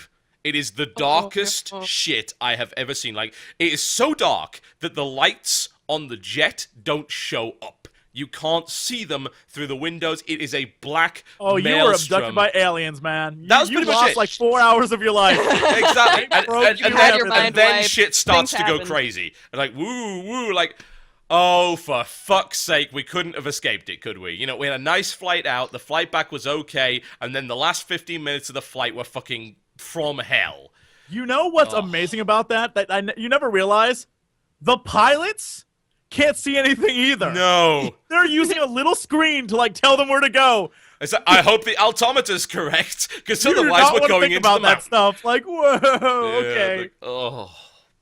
I'm glad I'm not flying for at least the next few weeks. Like, I think I might have an East Coast gig, and it's almost like having a rider, I suppose, for a gig. It's like, I want all the blue M&Ms. No, it's like, you get me a train ticket. I don't care how long it takes. You get me a business class train ticket and don't put me on a fucking plane to your stupid gig because I can't take it anymore. Oh, I wish I was I over imagine you this whole being fear of very flying classy thing. on a train, especially business class. You have your Business own like class dining Amtrak car, like up the ooh. East Coast is fucking great, by the way. It's slow, but it's great. It's 15 hours of fully reclinable seat, great at-seat service, big power socket, Wi-Fi, laptop, whatever the fuck you want to do. It's I great. might do a train tour of the country. That Do it. takes a Oh long my time. God. Yeah. And That would it's not a bus so tour. awesome. It's not a bus tour, but I want to do like, Train Across jump on a America, train. actually. That would be pretty That cool. would be fun. But I'm so used to traveling trains in the UK and everywhere in Europe, and it's always the most pleasant way to travel. Sure, it takes longer, but if you consider More like relaxed. the amount of time you have to be in the airport and the layovers and the delays and the recovering from the mortal terror, then I'd rather be on a train. Honestly, rather be on a train. It's just a I fact. think planes are fun, but trains are more relaxing for sure. Yeah, and I prefer the whole relaxing part. So, Yeah. like, I think I burned through 2.5 gigabytes of my phone's data plan last time I was on the train just watching Netflix. It's just like, I think I watched 2 seasons of Futurama. It's like, yeah, more of this. But Yeah. that was fun. Anyway, I think we are probably about rounding Thank up. you for Actually, listening to the Old People Talking About Trains podcast. back in my day, we didn't have these Yeah. fancy planes. We used to pedal. It was wonderful. On the Platz cart. Indeed. What are we doing for the rest of the week? Let's plug. What are you doing? What's going on? What's happening? What can they watch? I'm doing news Monday, Wednesday, Friday. I'm doing a little bit of They Bleed Pixels gameplay. I need to play that until that's good. That game is so fun. WTF is I coming the next few days. highly recommend it. And then youtube.com/dexterity bonus is my vlog channel. And if you tune in today, I will be talking about my bus and metro adventures getting lost in LA. Yay, it was you're still a alive. wonderful time. I'm still alive. So that's what's coming up for me. I'll be honest, it doesn't sound like you gotten like much threatening danger. Just a lot of crazy people in A LA. lot of lols. A lot of lols were had. That's all. You are the worst pirate right now. You are the single worst pirate who ever lived. The Diggle's more dangerous than any Yes. pirate could ever be, as anyone It's that's played true. that game True. could attest. That's true. Horrible. You could get the Simpsons eye out with that thing. No. Yeah. Now you can have an eye patch. Piracy. Piracy. Jesse, what are you doing? What's up? Head over to /Jesse Cox on the YouTubes, and look, I'll be honest with you, I am sort of working my life around Guild Wars 2 right now. A So lot of Guild Wars 2 content coming, apparently. no, the problem is I don't like doing a lot of content for MMOs because everyone's doing it. Well, that and we it's- both did it to death, and we can't be fucked with it I was gonna anymore. say the yeah, book. it's kind of like How our oh, channel started. Now we never want to Yeah. do it again. it's a real pain. Like everyone's like, just edit it together. You have no idea how hard it is to just edit something into something people want to watch Yeah. that they won't just complain about the It's entire like time. you could just do quests and commentate over it, but I think we've got past the point where we can get away with that. So, yeah. And then there's a bunch of stuff. I'm actually in the process of sort of consolidating everything going on with the channel and coming up with some new and fun stuff that is not just Let's Play things, but I can't really talk about it yet because that would give away the surprise. Fair enough. Reasonable yeah. argument has been made. Alright, Just go there and Yeah, watch check it stuff. out, check it and It is a good idea. YouTube.com/Jesse Cox, Mefchikata. Yes. Do it. and What about good you? sir, What am I doing? Well, I am sending the hard drive off tomorrow. It was supposed to be going today, but the FedEx guy decided he just wouldn't bother. So, usual What shit. happened to it? The hard it drive? fell. It fell. It got caught in the flight case that I bring all my equipment with. It got caught in this is why we're moving to wireless for the next fucking event. It got caught in the cables for the headphones, the headsets, and it got dragged out and it hit the convention floor like that. Bang! So No. Oh, that's so sad. yeah, I thought, oh, this is not good, and like it's apparently the ball bearings are shot in it. The platter should be fine because I was talking to a friend of mine. Jesse might know. I don't know if you were around at that point. Old WoW Radio classic guy, Gnome Wise. You remember Gnome Yep. Wise? Yep, he's Yep. a cool guy. Him and the VTW Productions crew were at Gamescom, and we hung around for hours drinking. I don't even know what it was. It was green. And talking shit about everybody. It was Absolutely. brilliant. But whatever the case, he's his company is Arizona Tech Support. He knows what he's talking about. He said, yeah, the ball bearings are shot in that, but the platters should be fine because if the case hasn't been snapped in half, then there's no way the force was enough to break the platters. So send it to Drive Savers. So I got a quote from Drive Savers. Well, recovery will cost anywhere between $700 and $2,000. Apparently that's it because Drive Savers, What? they maintain a high security area with clean rooms because the only way you can be absolutely sure you're going to get your data back is in a clean room. If there's Right. even a single particle of dust in the air, it can completely fuck everything up. So maintaining clean rooms are really expensive. So I'll probably end up paying $2,000 to get that hard drive fixed, but there's so much good footage on it. I'm probably just like, worth it, fuck yeah. it, let's get it done. I'm not going to lose out that stuff. There's too much good stuff. So hopefully have that back in a week. So at the moment, the stuff that I'm putting out from PAX is like my camera stuff and my day 3 stuff. So it's kind of a weird order to put it out in. but I have to say, I imagine now the minute you said like one particle of dust, I can imagine like the room where they're like, "It's clean, sir," and then there's just one. There's just particle of dust. one that you see just barely It, like- focused on. It lands right on it, and then your computer, your hard drive just explodes. Oh! The platter's just shot to pieces. Oh, yeah, that would be terrible. Let's hope that doesn't happen. The loss of life aside, it would be terrible. Yes, indeed it would be. Yeah, aside from that, back to usual schedule. Mailbox is coming out. WTF is continues to come out. I'll be spattering the PAX stuff kind of over the next couple of weeks because there's so much of it. And you can go check out Primal Carnage stuff on my channel right now. Either Total Halibut or Cynical Brit. I actually need to change this. It's now Cynical Brit. We got rid of Total Halibut. It's gone. You could still get there, Here's the thing, but though. we are now Here's the Cynical thing, Brit. though, and I say this on behalf of myself and the Biscuit, Yeah. and I assume Dodger in the future. Mhm. YouTube is still funky, so even though he still has his new name, you don't type in /users/ Yeah, don't do that. It That won't doesn't work. Always type in YouTube- /Cynical Brit or /Jesse Cox. Don't type in /user/ because it won't do it. It won't work. Wait, so when you do like annotations, It doesn't work. Oh is- no, that's that- terrible. And it's all YouTube's fault because when they switched over to this, before it was all /users, right? Like that was just the way it was. Yeah. And when they switched over to make it seem more They're, personal, well, like subdomains, essentially, aren't they? yeah, they basically left all the old stuff there. So it's possible that someone could have /users/Jesse Cox, and I could have /Jesse Cox, and you could go to both those names. But the guy who had /users Jesse Cox closed his account. Handy. So Huh. it's all funky. So now you have to go back and like beg them. But YouTube's like, we don't open closed accounts. You're like, well, good. I'm Yeah, glad. Great. Thanks, Google. It's not like we make you a bunch of money or anything. Whatever.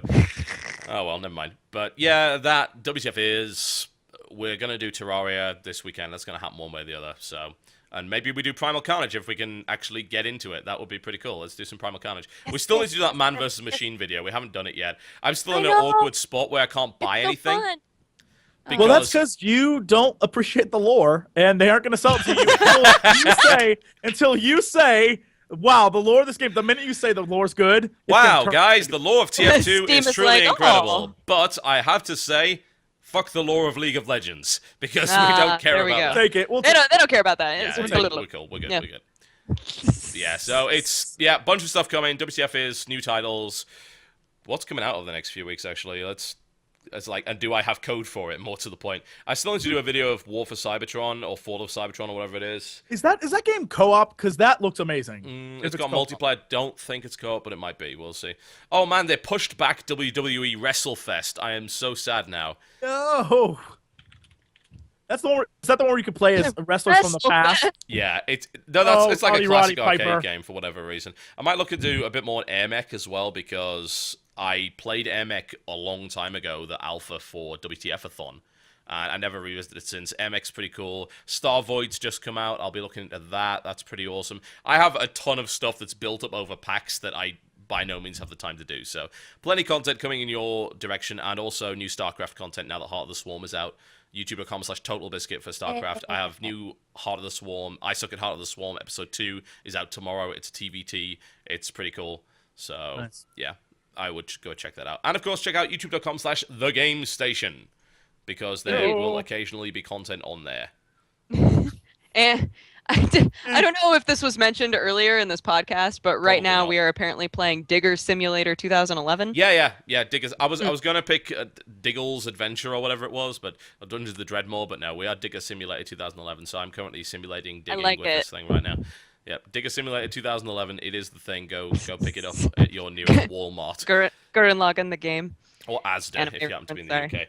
All right, I don't know about you lot, but I'm done. So let's leave. Follow us on Yeah. Twitter. Bye Total bye, Biscuit. Twitter. Jacob Britt. Twitter at DexBonus. Yep. Boom. Jesse Cox, OMF Jakarta, Shibuzi.com. Go there. TunaGaming.com. TunaGaming.com. TunaGaming.com. Goodbye. Bye. Bye. Goodbye.